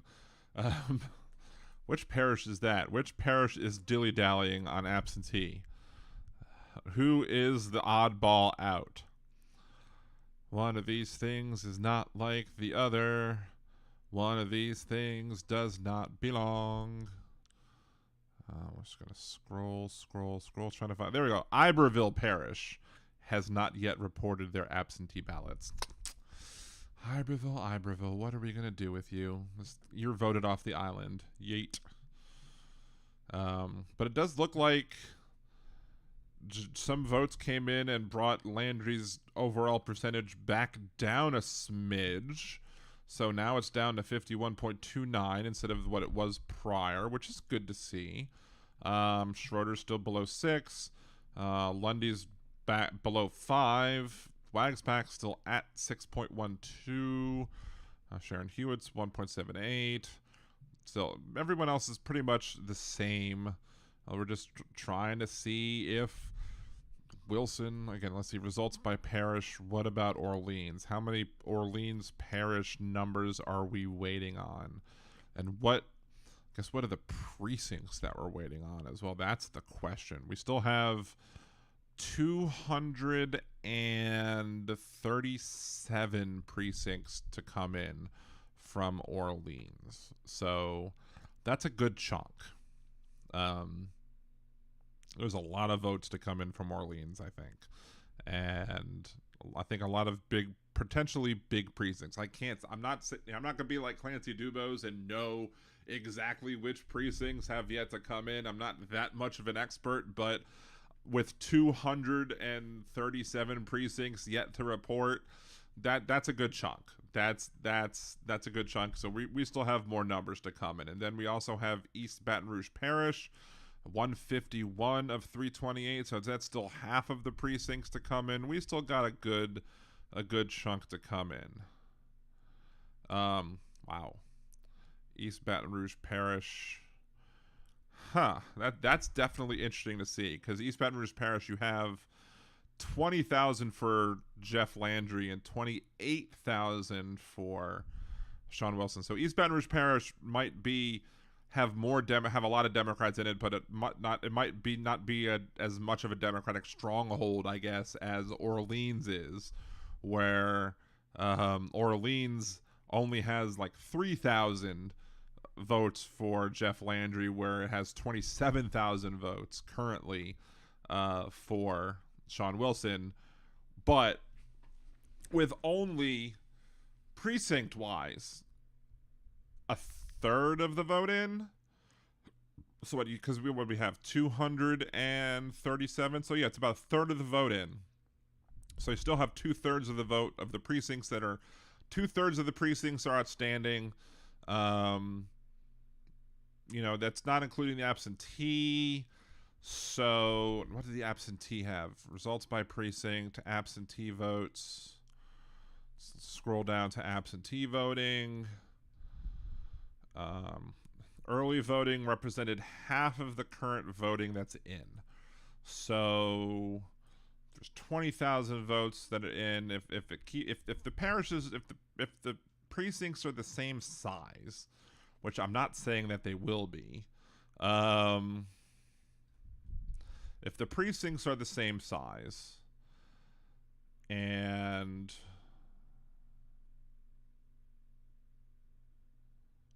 trying to figure it out. So you had 16,000 total votes for Sean Wilson. 16,000 total votes for Sean Wilson early voting versus in Orleans versus 30,000. So roughly 14,000 currently. If it's the same size, if the precincts are of the same size, you would then maybe expect to see another 30,000 on top of it. You would expect his votes to double. But that's if they're the same size. I don't think that's correct. I don't think it's the correct thing to say. I don't think it's correct to say that all of these precincts are the same size. Some of them are probably much smaller than the others. Some of them probably are much more populous than the others. So I don't think it's correct to say that he'll end up with 60,000 votes. I think it may be higher than that. But I don't know. We'll see. We'll see at the end of the night how much more than 60,000 he ends up with in Orleans Parish. But we'll put a pin on that, and we'll say 60,000 currently is what we're looking at. And this is what I'm looking right here is currently has 30. 16,000 was his early vote numbers, so about 14,000-ish, with a little over 2/3 of the precincts remaining would put him at about so a third of the votes. Half of these votes are early votes, half of these votes are now votes. So, which would mean that half of the votes he got was before, half the votes now, which means that basically 25% of the vote would be early vote, 25% now, if all of the precincts are equal size, which would put him at 60,000. But I don't think that's the case. The precincts are not all equal size, and I think you may very well see other precincts come in with much higher vote totals than these. So it may very well be that he gets higher than 60,000 votes, in which case he'll get a much higher chunk in. That being said, we will see how it goes. Real Bill P, what's going on? Good to see you. See, I'm camped next to people playing cornhole, not the quietest game. The new name for Dan, the election man. Well, I'm trying to do the good election coverage here in the for all of the elections that I have covered so far in this podcast. Both the Britt Gandolfi race in Louisiana 12th District, the 91st District in the legislature, plus covering some of the statewide districts as well, including the very important governor's election, plus the very interesting Secretary of State's race. The Secretary of State's race is also very interesting because let's do some of that, looking at that as well. So Lieutenant Governor, Secretary of State's race, we have a Democrat, and one other, and then the rest are Republicans. So for Bill P, to recap for Bill P, there's a possibility here, even though right now there's a Republican in first place, there's a possibility with 2/3 of the precincts out in New Orleans, and with Arthur Morell in New Orleans being a very popular Democrat, he could potentially make up the difference and join her as being first and second. And because all of these Republicans decided to jump in this race, here, and here, these 5 Republicans jumped in the race, they could all split the vote and make it so that 2 Democrats end up in the runoff, and as such, no Republican makes the runoff, and as such, we get it by default, get a Democratic Secretary of State. Which would be fun. Which would be a great thing to happen in this election. That could be the best news story to come out of this election, would be a default Democrat coming out of the Secretary of State's race, because it would either be Arthur Morell or Gwen Collins Greenup. Will that happen? I don't know. As I said before, is it probable? I don't know. Is it plausible? Yes. But let's go here and look at results by parish. Because again, we are still waiting on our Orleans Parish, which is notoriously slow. 148 of 341 now, so we got some more votes in. So now we're waiting on 203 of the precincts left instead of the another number that we were looking at. So now we only have 203 left. So we should go back and look at the governor's race again, because that was a big chunk that just came in just now. And so 200. So what is it? 5,100, 5,200, 50, 300, 350. So we've got 4/7, so roughly half of the precincts in now. But how much of the early vote in this race was for Morrell so Morrell got 10,000 in the early vote. Let's go back here. He got 10,000 of the early vote. So 8,000 votes in the regular vote. And about half in, so he might be able to expect maybe 8,000 more. Maybe 8,000 more. I don't know. Again, I don't know if that now is enough to bring him up over the threshold. But that assumes that these precincts that are remaining, and now we're at 158. We're now at more than that. They're now starting to trickle in at a faster rate. So now we're starting to see we're starting to see them more come in at a faster rate, because the first numbers we looked at, we were at like 117 or something, and they were at we're at 148. Now we're at 158. So between clicking back and forth, we had a 10 different precinct look. So we're seeing more and more come in. Do I think that these precincts are different sizes? Or yes. Do I think that some of these precincts that are left to come in might very well be much larger? Yes. So do I think that we have only 8,000 more votes to come in for Arthur Morrell? I probably think it's higher. So do we end up with 26 or 30,000 votes for Arthur Morrell? I think it might be higher than that. Maybe. But we'll see. Again, we'll see. Will that be enough to pull him up into second place? I don't know. But it's possible. It's not probable. I'm not saying it's probable. I'm saying it's possible. Yeah. But we did have more votes come in, and Jeff Landry came up even more to 52.21%. That is not good at all. Again, Orleans Parish results. Come click down here for Orleans Parish results. 158. We have 31,000 for...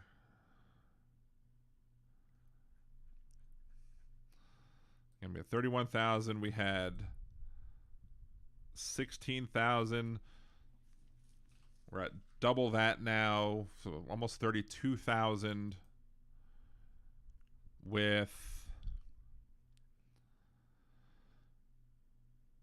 158, with a little 158 with half to go, that would put us at. See, I'm already correct in that I was expecting. I was thinking that 60,000 would be the number that would be at if they were the same size. We're still double 158 would be 306. And that would leave us with another 45 precincts left to go, and that's putting us at over 60. That would put us at over 60 just at double, and then we would have another 50 precincts to go after that. Divide this by 3. That's 10,000. So that would put us more at 70 if at the rate right now. I think he might even go as high as 80 if that's the case. If these precincts that are getting in are bigger and bigger and bigger, and as the bigger precincts might take longer to process, and as such, that's why they're taking a longer time to go in. So I said I didn't think we were at 60. I think we're probably looking at higher than 60. I think we're looking at higher than 70 at this point. And again, Landry's number here is only 4,000. So the more this comes in, and the more he can put up this percentage in Orleans, the more that Orleans comes in, the better he does. The better he has, the better shot he has of dwindling down Landry's overall number and getting him. Is that enough to bring him down under 50%? I don't know, especially with him running up the numbers in the rest of the state. Because again, like 15,000 to 5.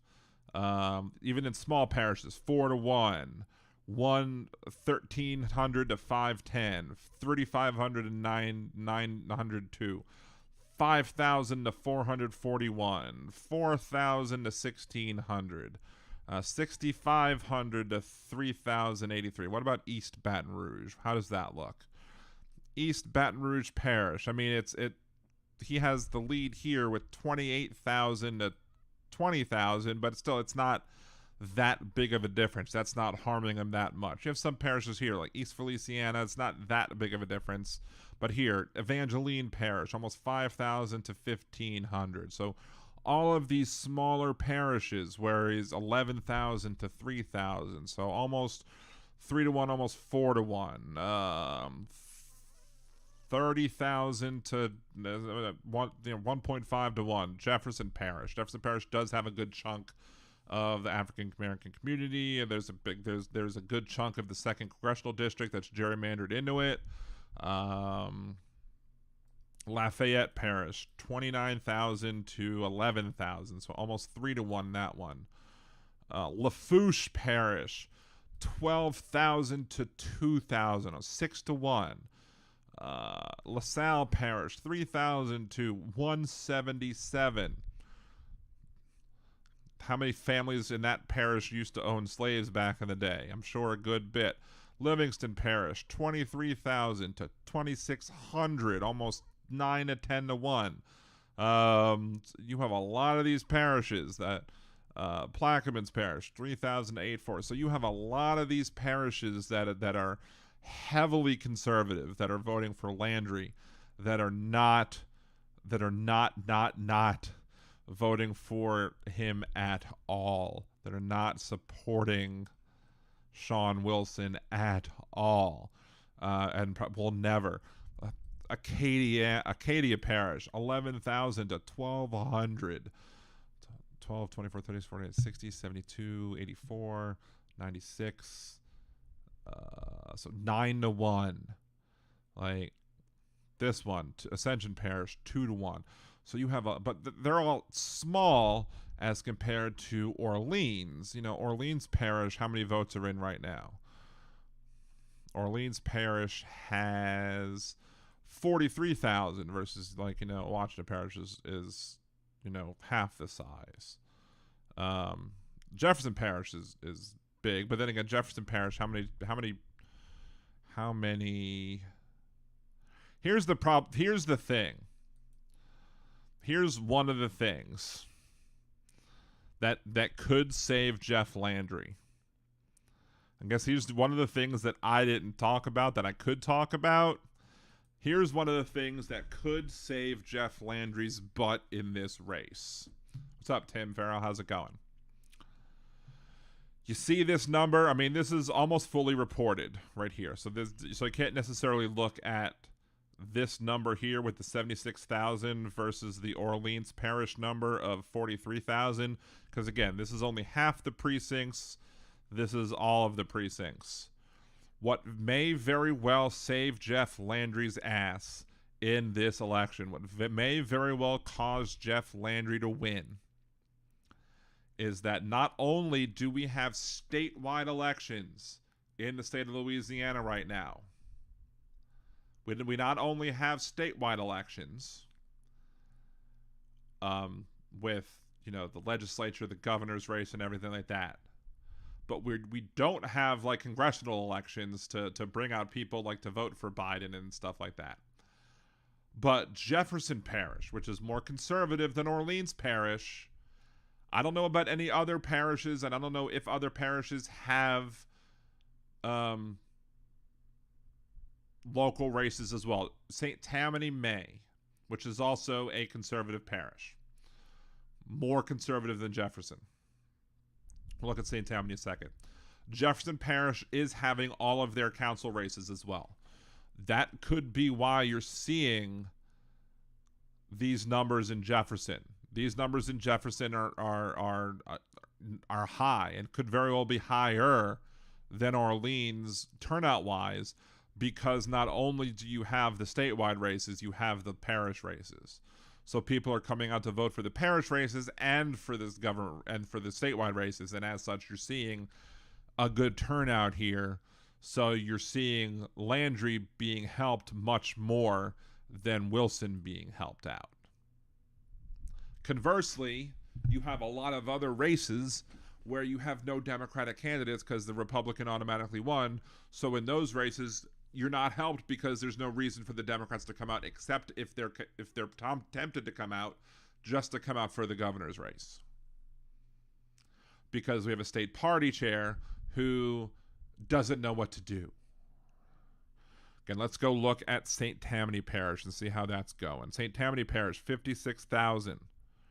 And as you see, St. Tammany Parish, 26,000 for Landry, 8,400 for 8/16/24. So 3-1 Landry to Wilson.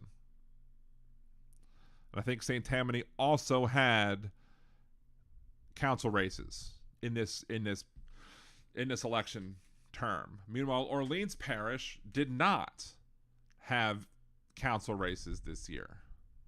So by Orleans not having races at the same time as Jefferson, and not having races at the same time as the governor's race, Orleans, and I don't know if that's by design, I don't know who chooses that, but because Orleans Parish doesn't have elections at the same time as the state races, we make it less likely for statewide officials to get elected. I think that needs to be made into a video. I think that might need to be made into a Fat Man rant. We'll see.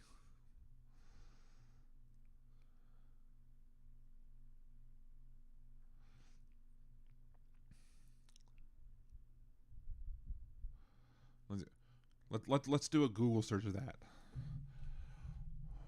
Who decided when Orleans Parish elections would be held?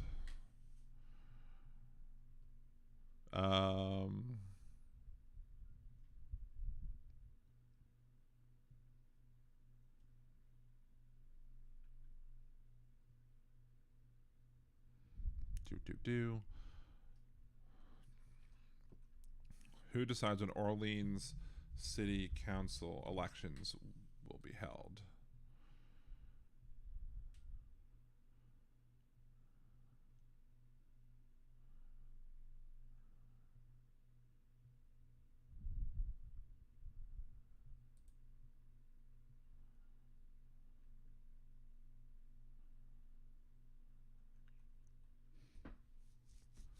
I don't know.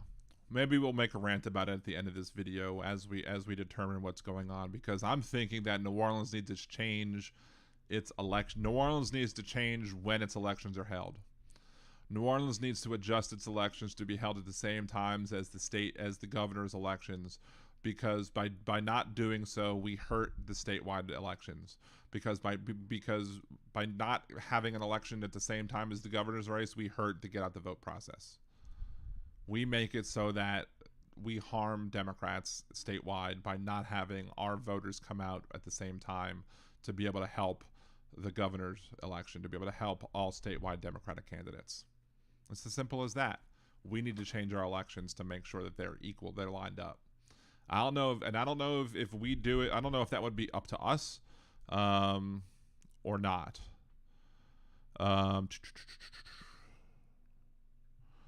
Maybe because how is New Orleans Council election date determined? Maybe that's the correct thing to Google. I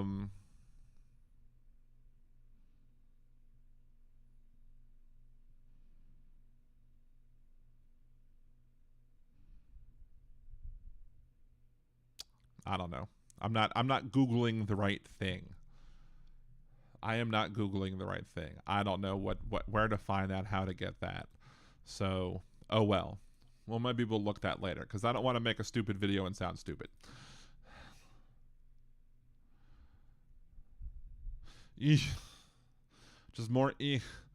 Landry is still with 52.46.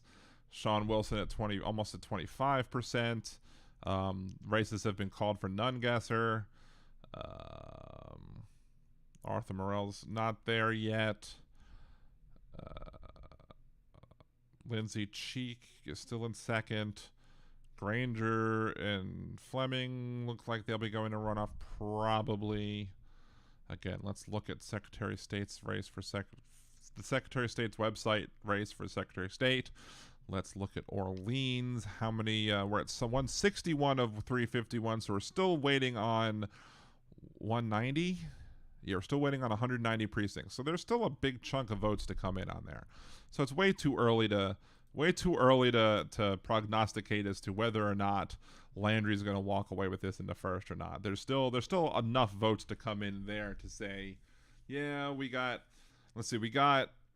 342 of 329. So there are a total of 377 left. And of the 377, 190. So more than half of the precincts remaining are Orleans. Of the entire state, more than half are Orleans. Okay, Acadiana's all reported. Allen has 2. They're all reported. They have a couple left. Cato has a couple left. And Cato is close between the two. Calcasieu has a couple left. Landry has more there. Caldwell has 1 left. Cameron has 2. It's a small parish. Claiborne's done. Concordia Parish has 2. It's a small parish. DeSoto Parish has 7. It's a small parish. East Baton Rouge. Here, okay, so East Baton Rouge has 34, 90, 94, and then what, 194, so 280, so a decent chunk of the remaining votes that are left are coming from East Baton Rouge Parish and Orleans. Jefferson Parish has has 19 left, so that's not going to affect at all that heck of a lot. Lafayette Parish has 4. LaSalle Parish is a smaller parish, has 8. Lincoln Parish, a relatively small parish, has 8. Livingston Parish only has 2 left to report. In Natchitoches, there you go, Liberal Dan Radio Lit watchers. Natchitoches is pronounced Natchitoches. You've learned something new today, most likely. Orleans Parish again, 190.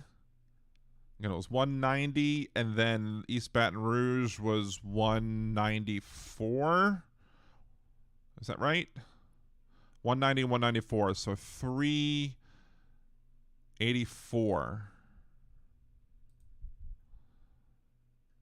Oh, now we're at a different total.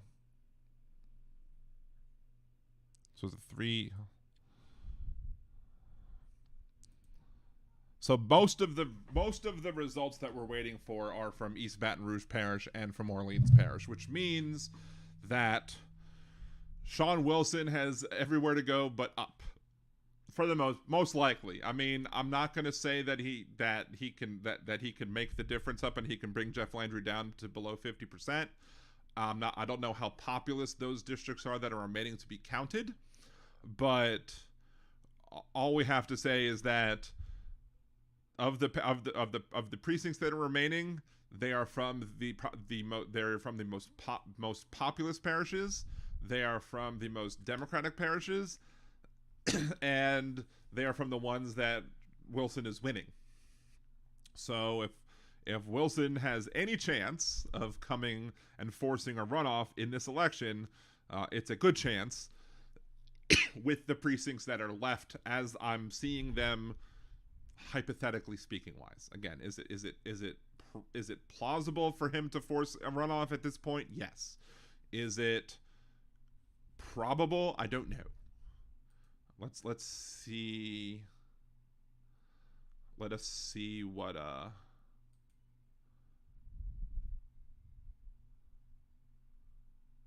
Yeah, there's nothing that has been called on the WWL website yet, so nothing's been called yet. They're actually seeing more precincts reporting now than the Secretary of State's website, unless I refresh and see more at this point.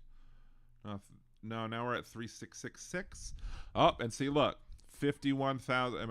Are we highlighting that now? No, we're not highlighting that down. Let's highlight it again. We're now at 3666 of 3929, and we've now brought Landry down to 51.84. So that's good. That's a good thing to see. 51.84.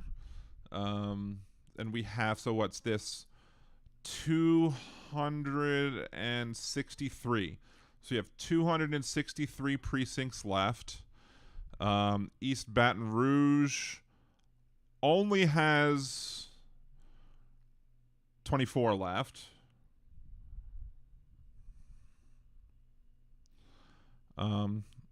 Orleans has 90 something left. New Orleans is at 41. Interesting. 41,000 votes for him. So, and again, I don't know if at the end we're going to get a bunch of, I don't know if absentee again includes the early vote or not. So that is a question that I have that I'm not sure about. But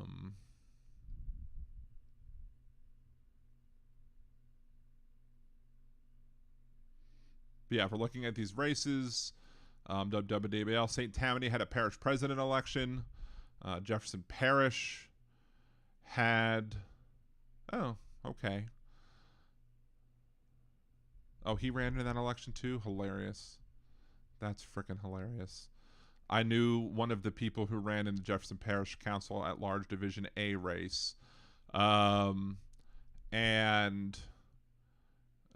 he came in third. He got 3% of the vote. I've played poker with him. He's a little odd. Let's just say, put it that way. And how many of y'all who are watching have seen the leprechaun story from Alabama? The who all sees the leprechaun say yeah. How many of y'all have seen that video?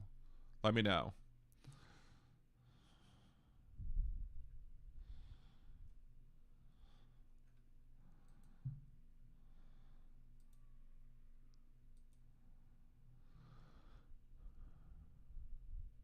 All right, got 3 more precincts coming in. I got 51.86. That that does not look like it's made much of a change. As this closes in, it does not look like Arthur Morell is going to be making that much of a push. It looks like it's probably going to be Nancy Landry versus Gwen Collins Greenup. Doesn't look like that many Republicans in the race hurt the Republicans' chances to make a runoff happen. Although I would argue that it's possible that with that many Republicans in the race, it's possible that they could have, if one of them would have left the race, you could have had 2 Republicans in the runoff. But Attorney General, it looks like you're going to have a Republican and a Democrat in the runoff. With Treasurer, you're going to have a Republican and a Democrat in the runoff, most likely.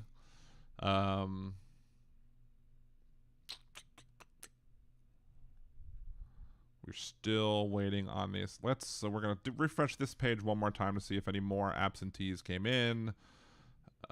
51.92. We're still not dropping enough for my comfort level. Let's just put it that way. Legislature races. 12th District. All precincts reporting. Sad news to report.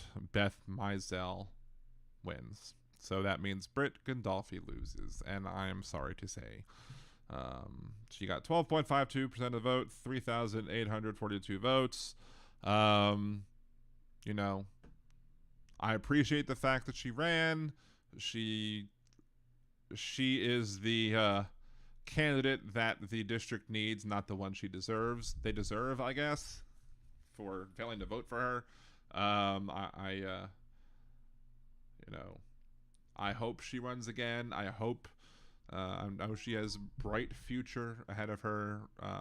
She has lots of great things to say, and I hope she comes on the show a lot of times because, you know, we need more like her in the party.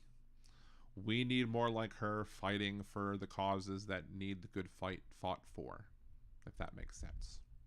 So, shout out to Britt. Thank you for running. You're awesome. I appreciate you. And I hope more people learn to appreciate you in the future. Unfortunately, not enough people in your district appreciate you, but maybe at some point they one day will. And hopefully it won't be too late, especially with those people with the carbon capture crap.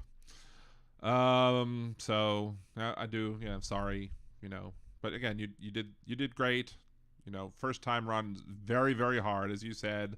It's much more expensive than anybody thinks it's going to be, and you tried. You ran in a very hard district to run in, and you ran with your heart. You ran on your convictions, and ultimately you put yourself out there, and you didn't compromise yourself. You didn't compromise your character. You didn't compromise anything on your beliefs, and I commend you for it. So. That's the best you can do, and you're a good role model for your child as well. So that's your child can one day, if she doesn't see it now, will look up to you and be proud of you for what you did in this race and for everything you've done so far as well. So kudos to you, friend of the show, Britt Gandolfi, if you're still watching. Let's see.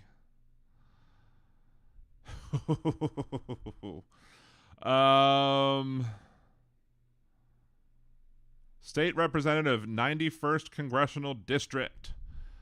Ed Carlson, 8.29% of the vote.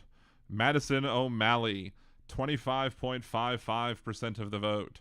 Mandy Landry, 66.16% of the vote, with 30 of 47 precincts reporting. Absolutely crushing it at this point. I'm trying to see if there is a way to see on any of these websites.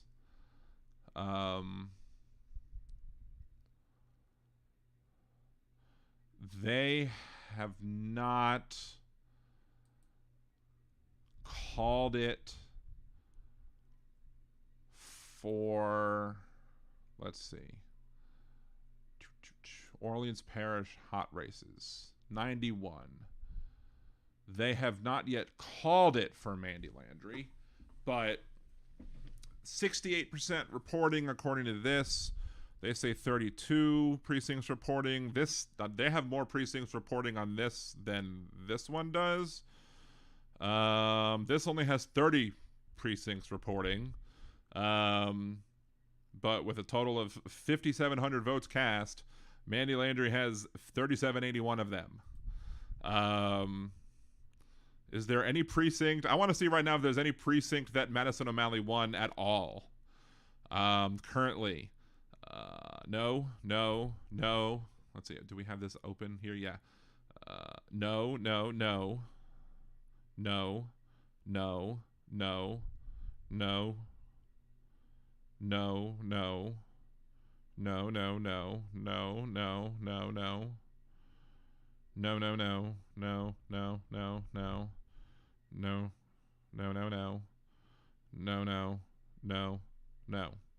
And no. So no, there has not been a single precinct so far that Madison O'Malley has won.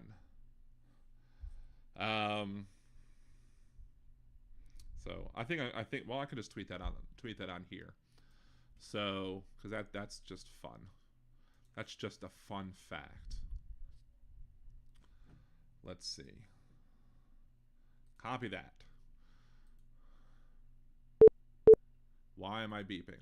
I don't know why I'm beeping. I am looking at the live Louisiana election results, And so far, Madison O'Malley has not even won a single precinct, and Vote Landry is crushing the District 91 race.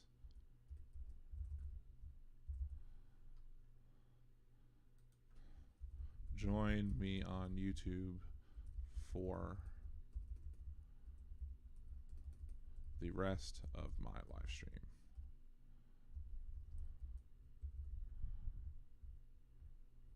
The Good Landry, hashtag Mandy Landry. There we go.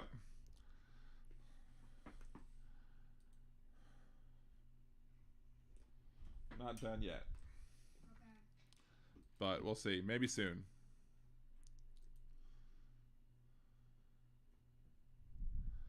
Hey, Real BP again. Let's see. So let's go back. Statewide races. 37-20. Oh.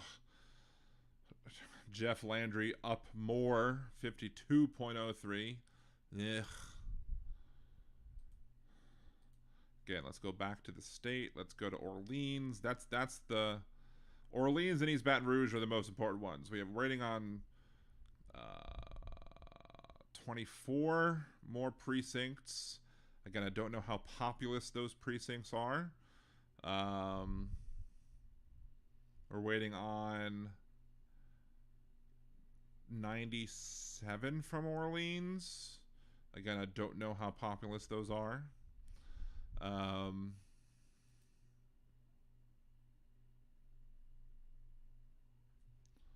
Let's see. Ooh, somebody has already liked my post.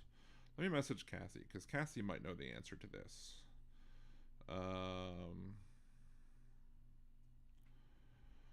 Have they said if early votes are included with the absentee counts, or do they come in last, or with precincts? Or are you not watching?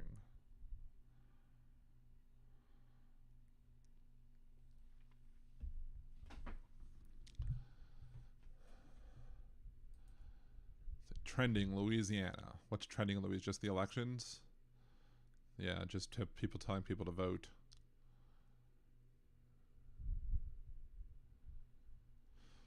And there's Britt. A tweet from Britt.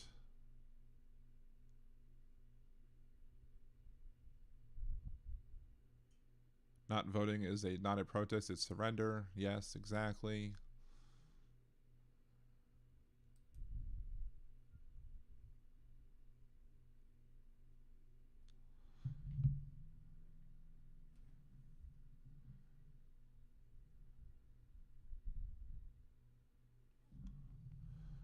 All right, so let's go back and see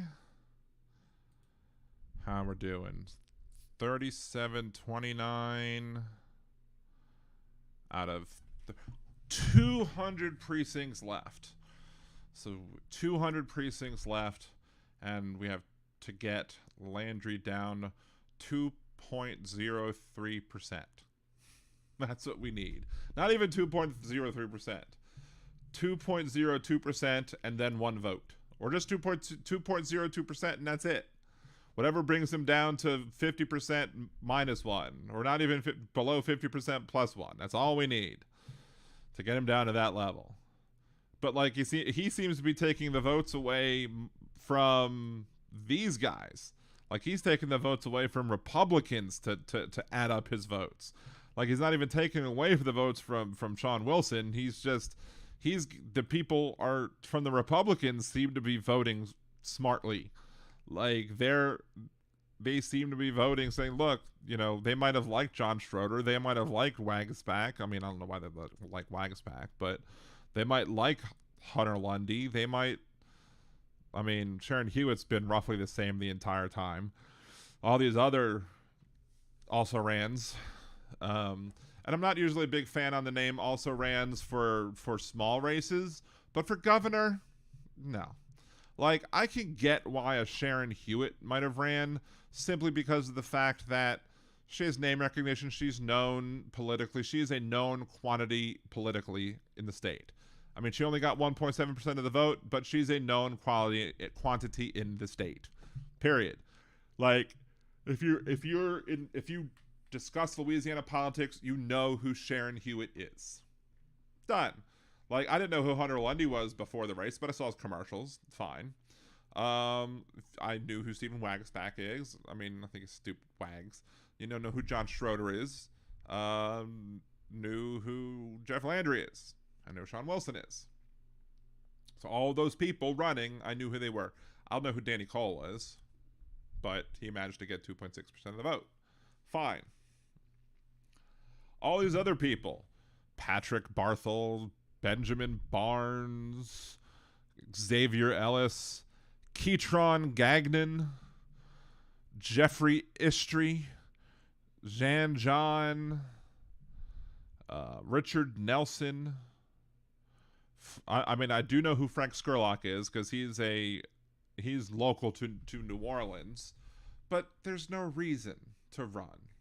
I mean, sure, 1,000 people voted for Frank Skurlock, probably because they're like, lol, I'll vote for Frank Skurlock. And I mean, fine. In a jungle primary, you can vote for whoever the hell you want to vote for, because at the end of the day, as long as the person you don't like doesn't win, you're voting for whoever you want to vote for helps make sure that person doesn't get the 50% plus one. So fine.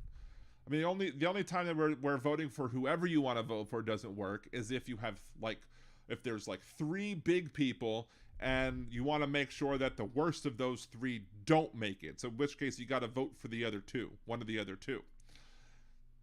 But that's the only, and I had to do that one time in the mayor's race. Like in 2 mayor's races ago, I had to do that.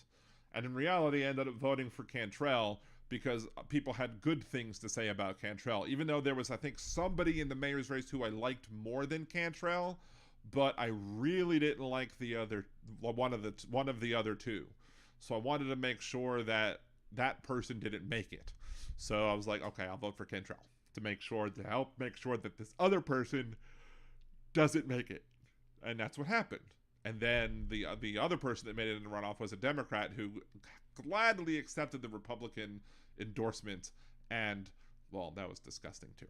But, it is what it is. So, Bicycle Mike, what did you question mark? What were you question marking? I forget.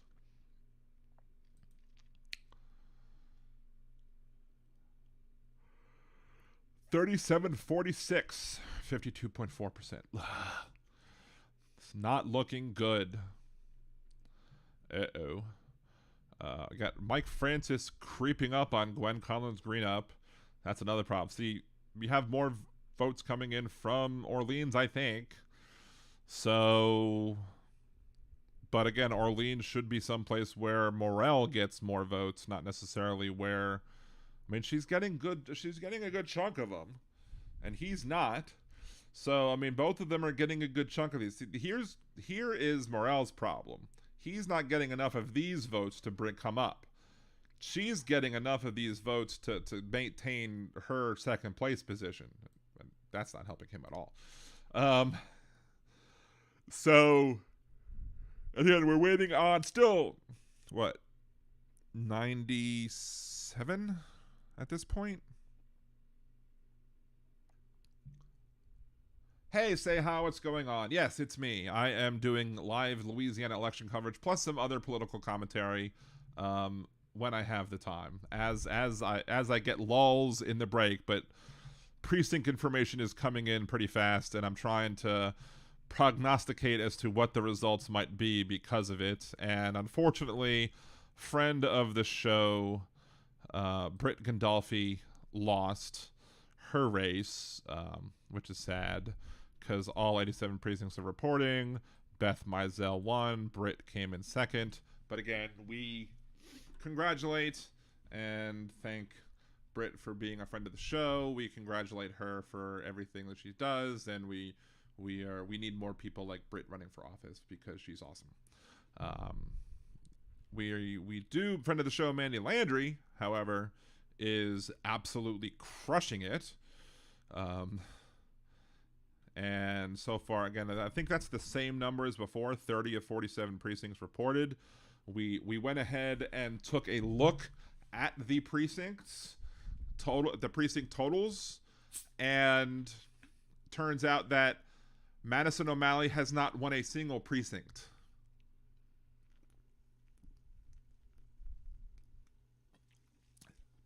Not one. Like 66% of the vote to 25% of the 26% of the vote to 8% of the vote. Like, look, I didn't expect Ed Carlson to do any better than what he's doing. I actually thought he might do a little worse. I think he might be overperforming. This is not to say anything negative about Ed. I liked Ed. I think Ed is a good guy. I think he's a good guy. I think he has done great work for drug addiction and homelessness. I think he has a great head on his shoulders. I think he should run for another office. I think he should run for Senate. I even told him that. I was like, why don't you run for Senate? I think, you would, if you would put in the groundwork now for next year, I think the next Senate election is next year. Run for the Senate next year.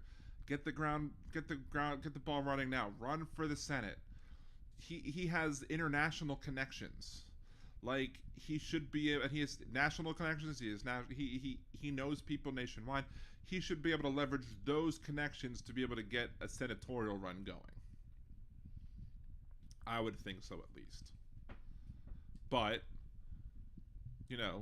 good guy, good person, great work done for drug addiction, on homelessness, helping the unhoused. I'm not gonna berate him at all. I think, and even Mandy Landry during the hot seat debate on Channel 6 had nothing negative to say about him. Not one bit. Not one bit, not one at all. And I think it's good that she didn't speak ill of him, because you shouldn't speak ill of him. He's a good guy. It just there is really no reason to challenge Mandy Landry. And I asked him that bluntly. I was like, look, I appreciate all this that you do. Why challenge her? And he gave his reason, and it's fine. It's fair. But, he could just, I'm sure Mandy Landry would try and do what she would do, work with her. I'm sure she would work with you on these things. I'm sure she would work with you now, because you didn't go after her either. You didn't come after her. You ran against her, but you didn't treat her in a negative light. You just just advocated for your issue. Good for you. I can't blame him for advocating for the things that he believes for passionately. Madison O'Malley, on the other hand, I think the entire district blames her for a lot of things that she does. There's lots of things that Madison O'Malley has done that, wow. Just wow. Let's look up other things on the Louisiana Secretary. I'm not going to post them live on the chat because they might have some personally identifying information that I don't want to put on the chat. I'll put them on the screen. I'll put them in the chat because they're publicly available. Louisiana campaign finance reports. Because when you're doing campaign finance reports, you have to file like last minute things like 48-hour reports, like pretty quickly, like a 48-hour special reports. There's nothing new since I've checked since earlier today or last night. So maybe something new will come out after today's elections or whatever. But would be interesting to see. I guess let's look at the 10p.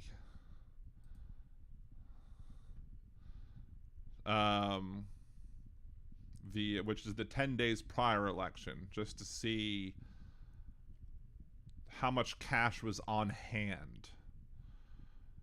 So she had $66,000 cash on hand at the end of the reporting period. But for her loans, she loaned herself $137,500, none of which has been paid back. And according to there's two 48-hour special reports that were filed on the 10th. So nothing's been filed today. They have to be filed within 2 business days of the transaction. So she spent $1,000 on something called on Facebook ads for last word strategies, whatever that was for. Probably for some stupid campaign shenanigans. But so she bought $1,000 for somebody to run some Facebook ads for her, and the other one, if I'm correct, is just a $500 campaign contribution made to her by a local lawyer, former politician, Juan LaFonta, who runs some amazing ads, but I'm very disappointed in Juan LaFonta for supporting Madison O'Malley, because yuck. And this was filed on the 12th, so this was filed, I guess that donation was made on the 10th, or yeah, that was made on the 10th, so she made the filing on the 12th within 48 hours. So I'm assuming nothing has been done. I'm assuming that if anything was done yesterday, it would be filed. It's going to be filed tomorrow after the election's over. So any campaign contributions that was made to her that would be questionable, or anything that was done yesterday would be questionable, would have been done by tomorrow. So if we're looking at cash on hand at the end of the 10p reporting period, where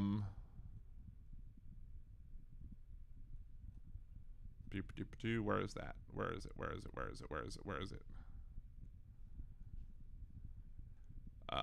$66,000. She got 500, so 66.3, so 66.8, and she spent 1,000, so 65.8. So technically, she could disperse a lot of that to pay herself back some of the loans that she spent to herself. But then again, let's see the rules on. This form is filed during the 20-day period immediately preceding the election to report all receipts from a single source in excess of $1,000 by major authors, or 500, whatever, blah, blah, blah, and payments exceeding to any person, blah, blah, blah, blah, blah. All candidates who have any such transaction within 20 days immediately preceding an election are required to report any such transaction within 2 business days. Let's see. So is it expenditures as well? So let's see. This form is filed during the 20-day period immediately preceding an election to report all receipts from a single source in excess of $1,000 by major office candidates, or 500 by district office, or in excess of 250 by any other candidates, and or any payments exceeding 200 to any person who endorses candidates and who is required to file campaign finance disclosure reports. All candidates who have any such transactions within 20 days immediately preceding an election are required to report any such transaction within 2 business days of the transaction. So it's possible that maybe she might have gotten a bunch of campaign donations to like yesterday or today, and the ones gotten yesterday would have to be reported by tomorrow, and the ones I don't know if the ones gotten today when they would have to be reported by, but then there's I think a a 10. There's another report. There's a 10. I don't know if it's called 10A or a 10 something. There's a report. There's a 10-day after report where you have to report, I think, 10 days after the election, and then there's like a 30 days after the election. There's a bunch of reports you have to do afterwards. I could look it all up. It's been a while since I've had to do all that, because even though I still owe myself money that I loaned myself for my campaigns, I don't necessarily have to worry about that anymore, because the amount of time that has been spent since I've ran makes it so I don't have to report anything, even though I owe myself money still. Blah. Anywho, so let's go back to the page and check out District 91 to see how that be. See if any more. 42 out of 47 reporting now. So we are 5 away. With, it looks like maybe, what was it again? Did Madison O'Malley gain some percentage points? It looked like she might have. Instead of 66 to 65. No, but Ed Carlson jumped up to 9%. I think that's the difference, because Madison O'Malley still has 25.7%. Ed Carlson got up to 9%. So let's see. Is there any change in who? Let's see. 25 no, 13 no, 52 no. Oh, nope. There is one precinct that Madison O'Malley won. She won one precinct there. Mazel tov to you, Madison O'Malley. You won yourself a precinct. I guess that could be your going away present. There's still other precincts left to report, so we can still wait and see. There's 1, 2, 3, 4, 5. They're all at the top, so that'll be easy to see. All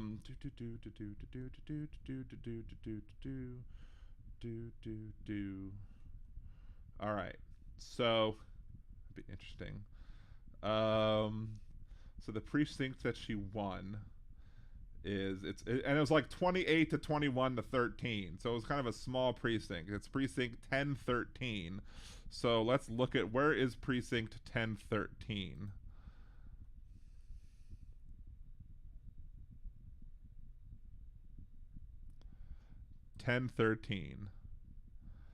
.1013 is First Street and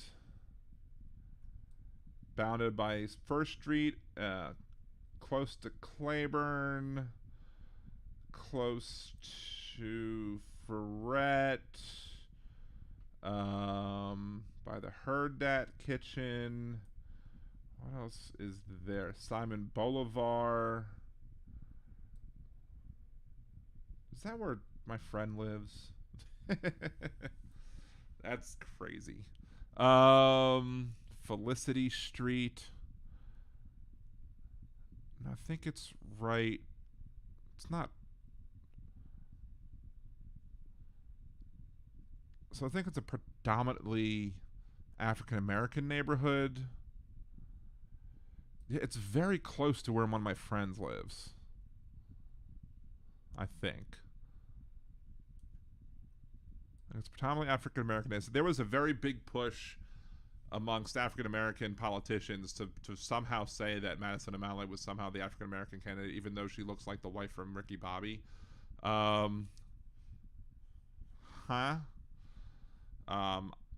was trying to see if this is where Madison O'Malley lived.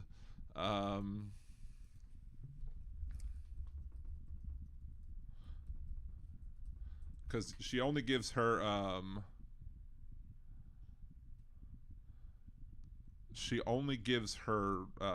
P.O. box in her she only gives her P.O. box on her campaign finance reports. So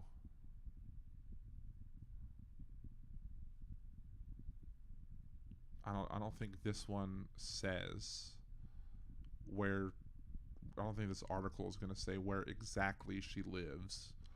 I'm not going to dox her publicly on my website, but yeah.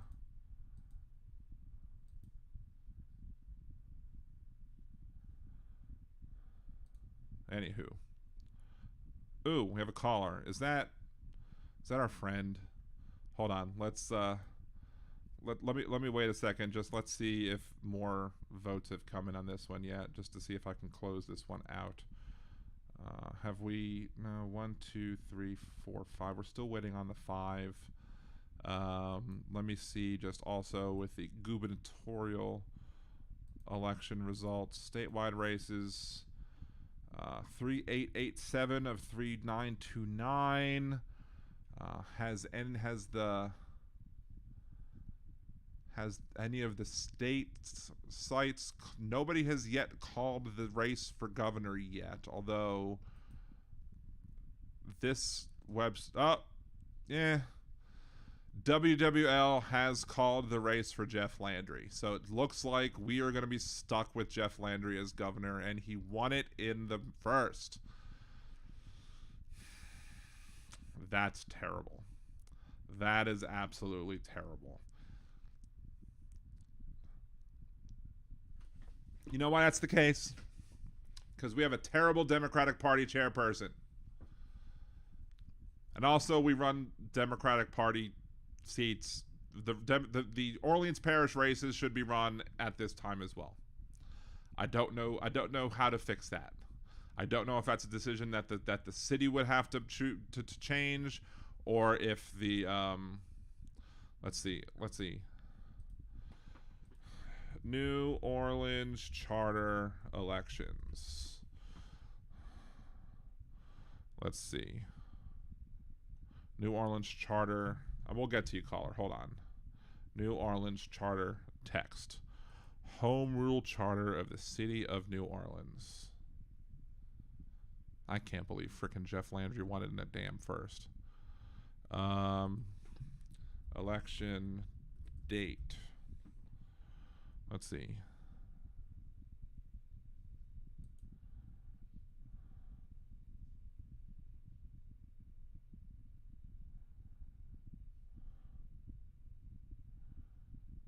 Except for amendment of the charter.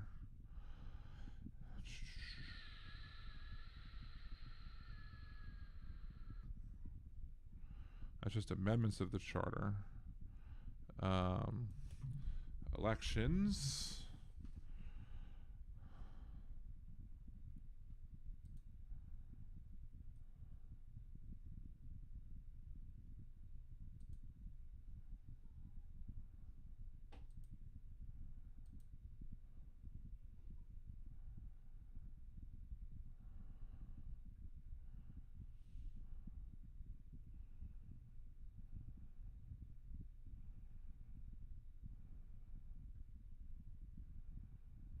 It's just saying what the wards and precincts are in the charter. I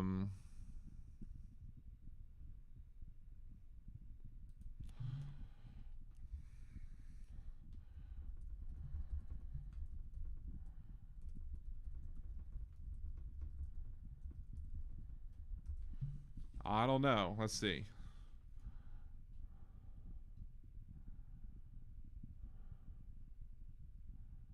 Trying to see when city elections in New Orleans. Let's see.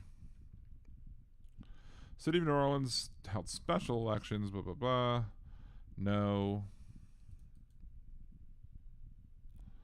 Let's see. New Orleans municipal elections.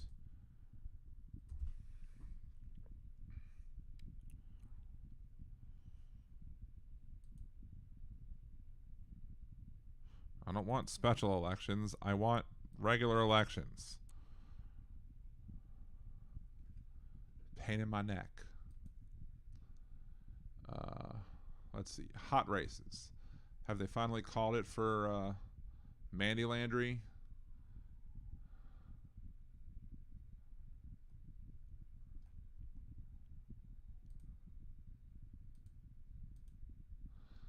Orleans Parish. They didn't call it for Mandy Landry yet, but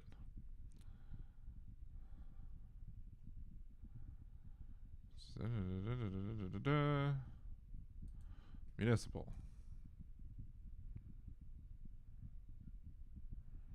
Louisiana. New Orleans. Don't want 2023 elections. God damn it.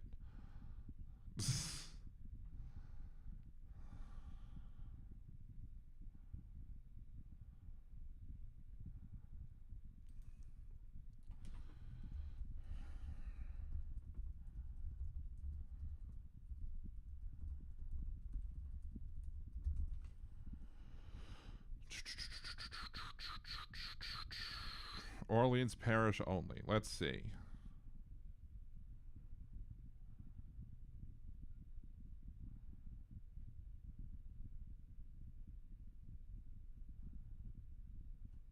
That's just qualifications of candidates.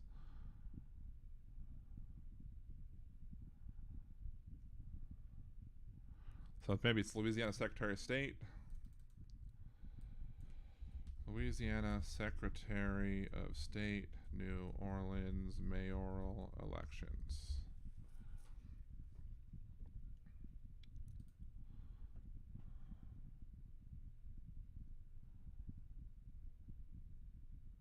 Is that the same thing? No, that's the same thing. Qualifications.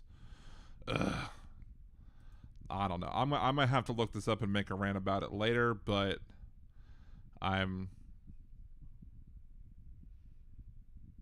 there's a rant that I have coming that perhaps needs to be made regardless.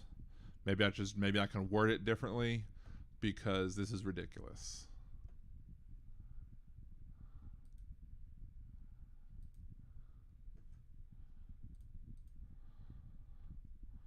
All right, so let's refresh. All right. Is this Joe? No, it's Khalil. Oh, Khalil. I'm sorry. How's it going, Khalil? Pretty good. How you doing? Not so good now because we have the worst possible candidate who ran for governor won the governor's race. So that is not a good thing. So hopefully, hopefully, you know, if they're not doing a good job, I'm hoping that they end up getting out like Trump did. I don't know. He's there for at least 4 years, and he's going to have a legislature that's going to support him because we're already guaranteed to have a Republican-controlled legislature. So this is going to be a really bad 4 years for the state of Louisiana, which will give me a lot to talk about on my podcast, but I'd rather not have as much to talk about on the podcast. I'd rather talk about national issues, not have to complain about what a crap hole the state of New Orleans, the state of Louisiana is becoming. So, yeah, my mom. Go ahead. Yeah, my mom doesn't like the state of Virginia. My mom doesn't like the state of Virginia. Were Virginia elections today as well, or are they coming up? No, I'm not sure, but I know that my mom was saying because, like, in this state of Virginia, they put a lot of stranglehold on counselors. As far as them being out of state and studying, but then a realty company can come in from out of state or out of town and build high-priced housing, right, or high-priced apartments, and they don't do anything. They allow all these people to do all this stuff that's not good. Well, you know, like, you know, if you come. Yeah, it's a problem because even in Charlottesville, you know, all we got is like a bunch of hotels and high-priced apartments. And one thing that bothers me is when people oversimplify the fact that Charlottesville is not that big of a place. Right. Like they compare building hotels in Charlottesville with building them in New Orleans, D.C., Chicago, Boston, Virginia Beach. Mm-hmm. It's like, why are you oversimplifying that? Charlottesville's a small town. Right. Yeah, I mean, like, one of the things I do have a couple of drawings I did. Mm-hmm. one of the drawings is of a police officer, African American police officer, Mm-hmm. and another drawing is of a utility pole. But with the African American police officer, I'm going to make a point with it that you can be a black police officer and still be proud of your heritage and not try to sell out like Sheriff Clark. Right. Yeah, that's what I'm going, and I'm hoping to put it online and sell it. Hey, good evening, Benny. How's it going, Benny Loco? Good to see you. Yeah, I hope so. If you put it up, let me know. We'll put a link up to it, and we'll let everybody know about it. So Yeah. we definitely want to help you out as much as possible, since you call into the show a bunch and you give good content to the show. So definitely want to give you as much shout outs as possible. We appreciate you, Khalil. So All right. Thank you. You're welcome. It's my pleasure. I'm glad you call in a bunch, so I'm glad to have your support. So just you calling in is good support. It's good calls, like having good calls. So it's good to hear you. Yeah. Good to hear you as much as possible. So it's a good thing. So anywho, anything else you want to chip in before I get back to the election results? Also, I was wondering if any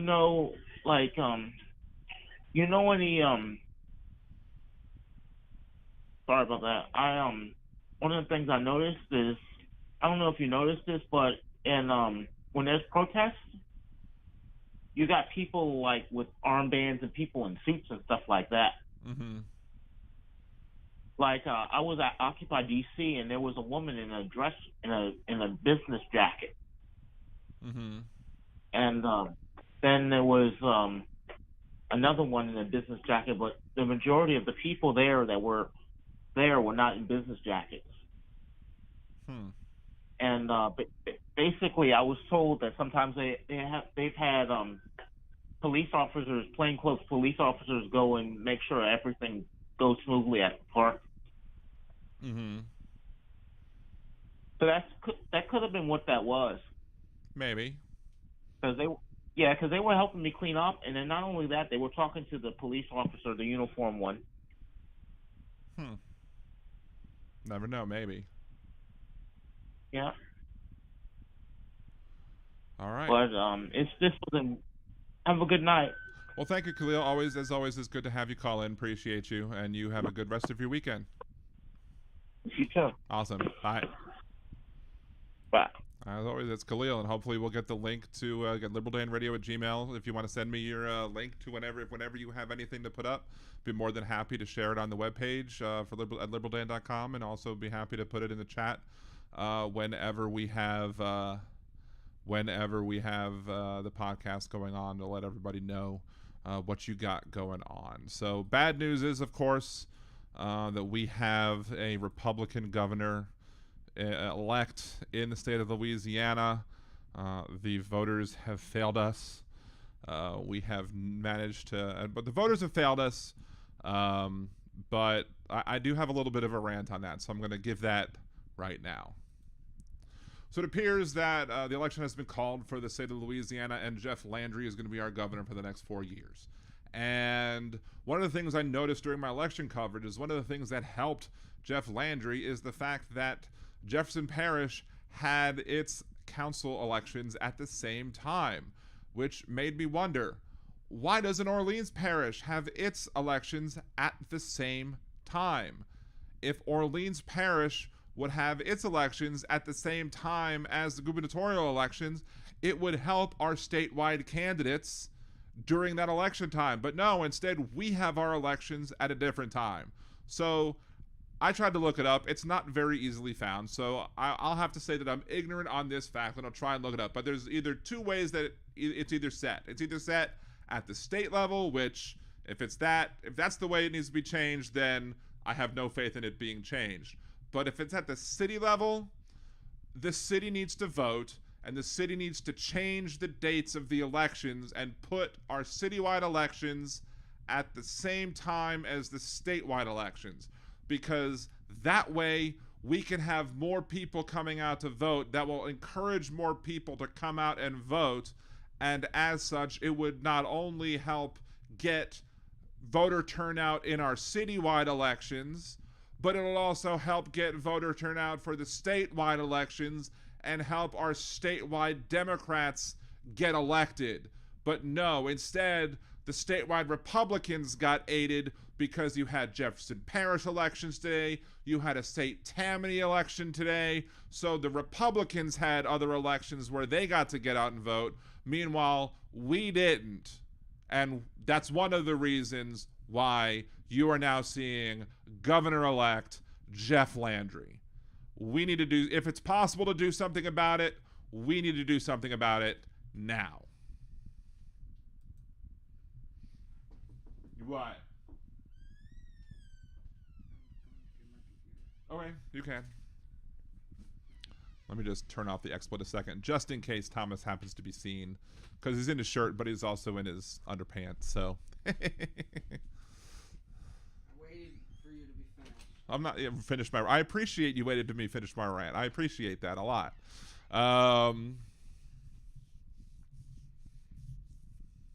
The Standardsville is north of Charlottesville, about 14 miles. I loved living in Standardsville. It was beautiful, but it snowed. I mean, I like snow. It's been a while since I've seen real snow, but I like snow.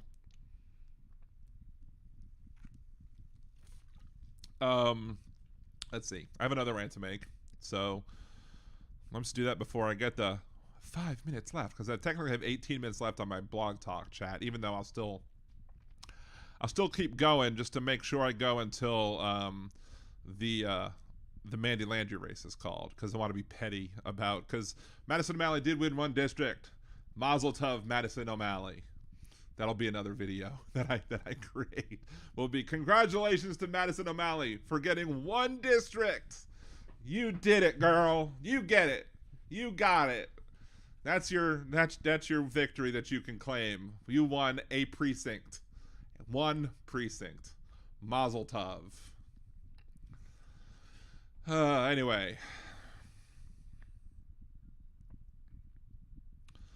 Shoveling snow isn't a good time. No, it's not. Although I did, when I was a kid, I would go shovel snow in Baltimore, and I would make a little few extra shekels to help me pay for some fun stuff. So anyway, my next rant. Because we have our new incoming governor, Jeff Landry, coming in, there is one thing that can be said, and that is that we have a failure on the part of the leadership of the Louisiana Democratic Party. And if there's anything that needs to be done in the upcoming elections for the Louisiana Democratic Party, that is that the party leadership needs to go. Katie Bernhardt needs to go. You had elections with Republicans that had no opposition, who ran unopposed. If you would have had opposition against those Republican candidates, even if those Democrats wouldn't have won, they could have helped get the vote out for the Democratic candidates, for Sean Wilson, and maybe you could have forced a runoff. But hey, you didn't care about Gary Chambers. You didn't care about Devontae Lewis. Why did you care about Sean Wilson either? I have no reason to think you'd care about that either. So I'll edit that out. Anyway, you didn't care about Gary Chambers. You didn't care about Devontae Lewis, so I have no reason to believe that you cared about Sean Wilson either. You, Katie Bernhardt, need to go from the Louisiana Democratic Party leadership. We need better leadership in the party if we're going to be successful at all in this state, because as of right now, what's going on in this state, we're in an abject failure, and it rests on your shoulders. So thanks a lot, Katie Bernhardt. You've done nothing good for this party. You need to go. And everybody who's out there, if you're progressive, you're liberal, you're leftist, if you see a change that needs to be made, and you live in a district of somebody who has supported Katie Bernhardt, you need to go out there and you need to run this December and challenge those people to make sure that we get brand new, fresh blood in the party. Do it. I'm taking a drink now.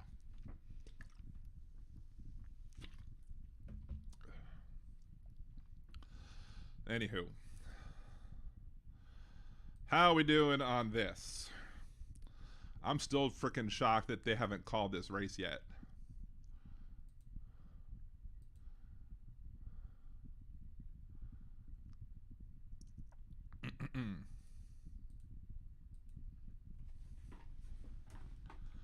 Was still 4 precincts remaining? There can't be that many people in these 4 precincts that they're making it that it's this difficult of a race to call. I mean, I'll frickin' call this race. I mean, come on. Oh, they finally called the race. They called it. WWL has called the race for Mandy Landry. It's about time. So congratulations to Mandy Landry for winning the district. So let's see. Let's say. Oh, look. She won one with 4 left to go. Out of, what was it, 47?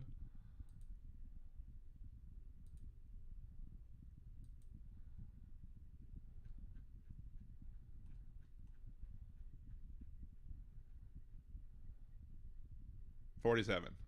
4 left to go. Out of 47 total precincts. And the race has been called for vote Landry. What an embarrassment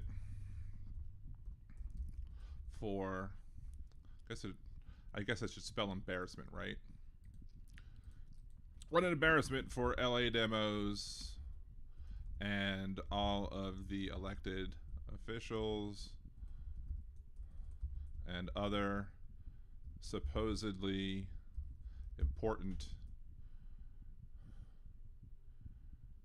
Democrats who got behind the charlatan that is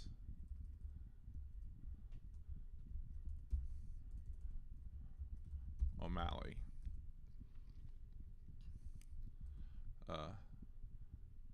Troy Carter.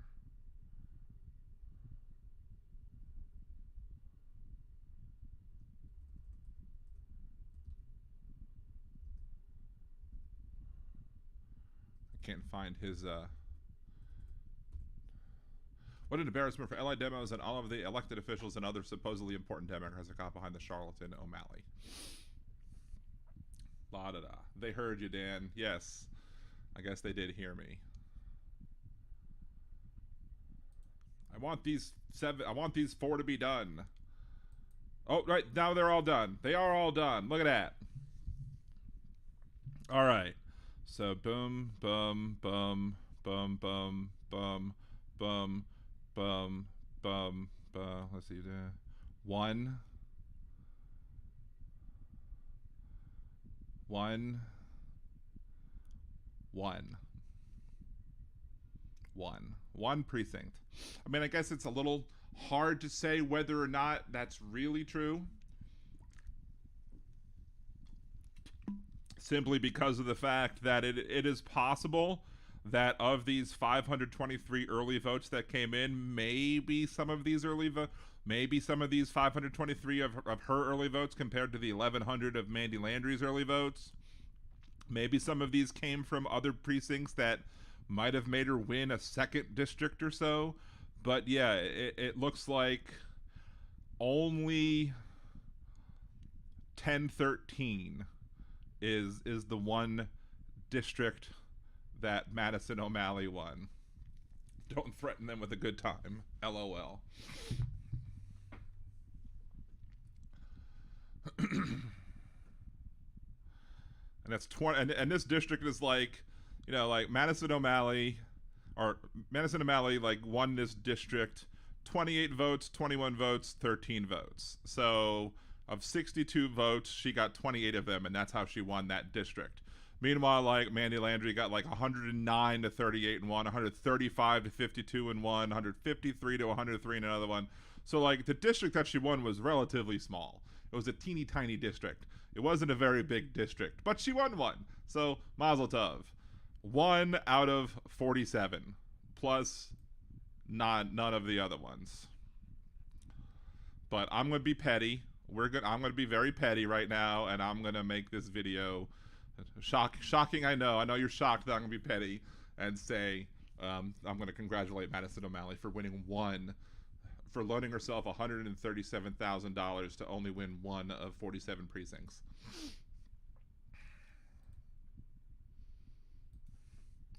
Liberal Dan Radio would like to extend its warm congratulations to candidate Madison O'Malley, who loaned her campaign $137,000 and managed to win one of 47 precincts in the election. Congratulations, Madison O'Malley. You did it. You won one of the precincts.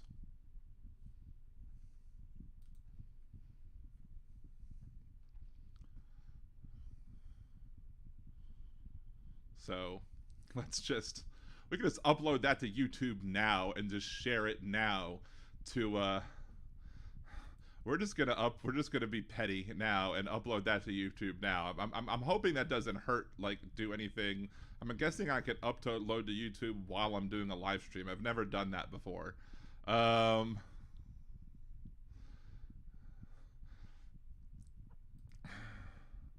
See, upload video. We're not even going to put a teaser or anything. We're just going to upload the video. Go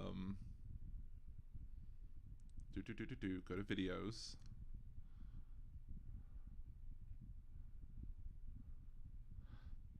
Actually, let's just play it just to make sure it actually looks right and actually said everything that I wanted to say before I upload it. Because, you know, there's a chance I might have misspoke. And God forbid, you know, I say something wrong and then have myself look silly.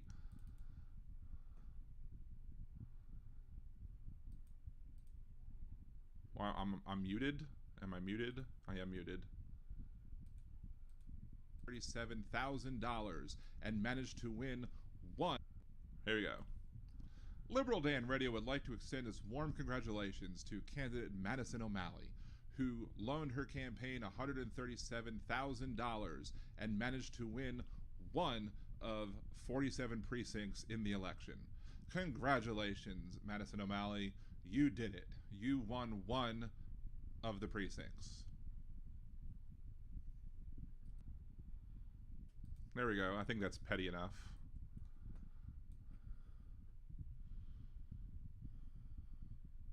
I can actually edit it. Liberal Dan Radio congratulates Madison O'Malley for winning a single precinct. LOL. In the District 91 race for the Louisiana legislature, the Louisiana many power players within the Louisiana Democratic Party backed Madison O'Malley against incumbent Mandy Landry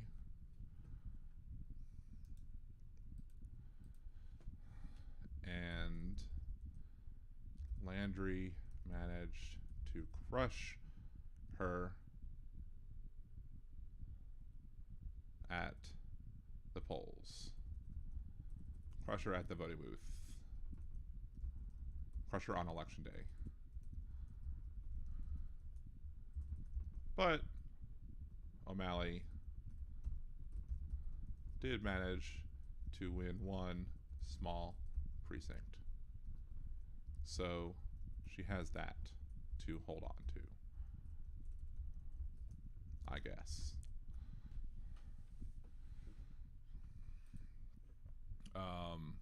Podcast. podcast clips, I guess. Done. No soundbite for kids. Excuse me.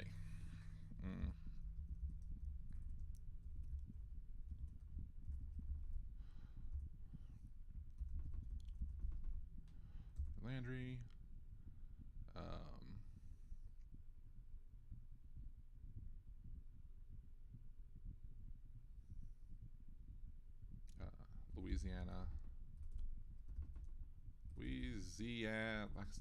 Louisiana, Fat Fingers, elections. District. I can't type tonight. Darn it. Maybe that should be a check that I don't, I should end the show soon. Because, next. Public. Copy. Close. I'm so very petty. I'm so very petty. I'm so very petty. I'm so very petty. I am so very petty.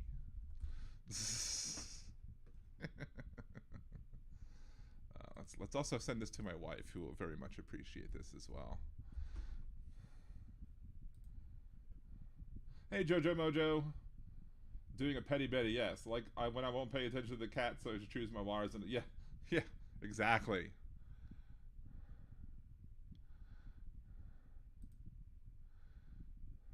Oh, the first post that I see on Facebook is one of the people who backed Madison O'Malley.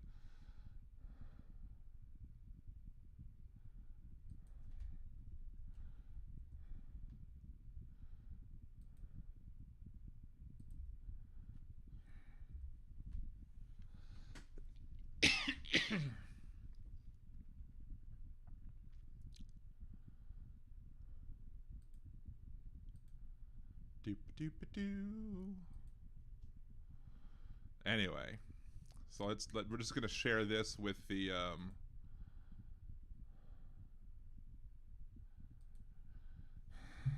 so while Vote Landry did manage to crush the competition and win her re-election heartily, or re-election without any problem, despite the party going after her. I did want to create this small congratulations video. 90 seconds. Madison. Paste. Done. And I think that'll be the end of the show too, which is a perfect time to end the show. Hey, why not? Why not end the show right there? I finished my pettiness. I posted it to Twitter. I created that one video, and after the show is over, I'll just upload those 3 other videos and make it end. Since, unfortunately, Britt lost. Fortunately, Mandy won. And really unfortunately, Madison Cawthorn, who knows, probably humping his cousin's face or 60 something. seconds. But that is the end of this special episode of Liberal Dan Radio, Talk from the Left, That's Right. I will be back at my regular time, Monday at 8 p.m. Central, to talk about the regular episodes and regular stuff of the day. I don't know what else to say, except Louisiana is going to have a hard next 4 years because Jeff Landry is horrible, piece of crap, and I really have nothing good to say about him. He's basically a Trump wannabe, and we are going to be in a lot of pain because of him. So, silver lining to the very dark cloud, I'll have a lot of content to talk about over the next 4 years. So if you want to hear me talking about the horribleness of Louisiana, that's it. Until Monday, this is Dan Zimmerman with Liberal Dan Radio. Talk from the left, that's right.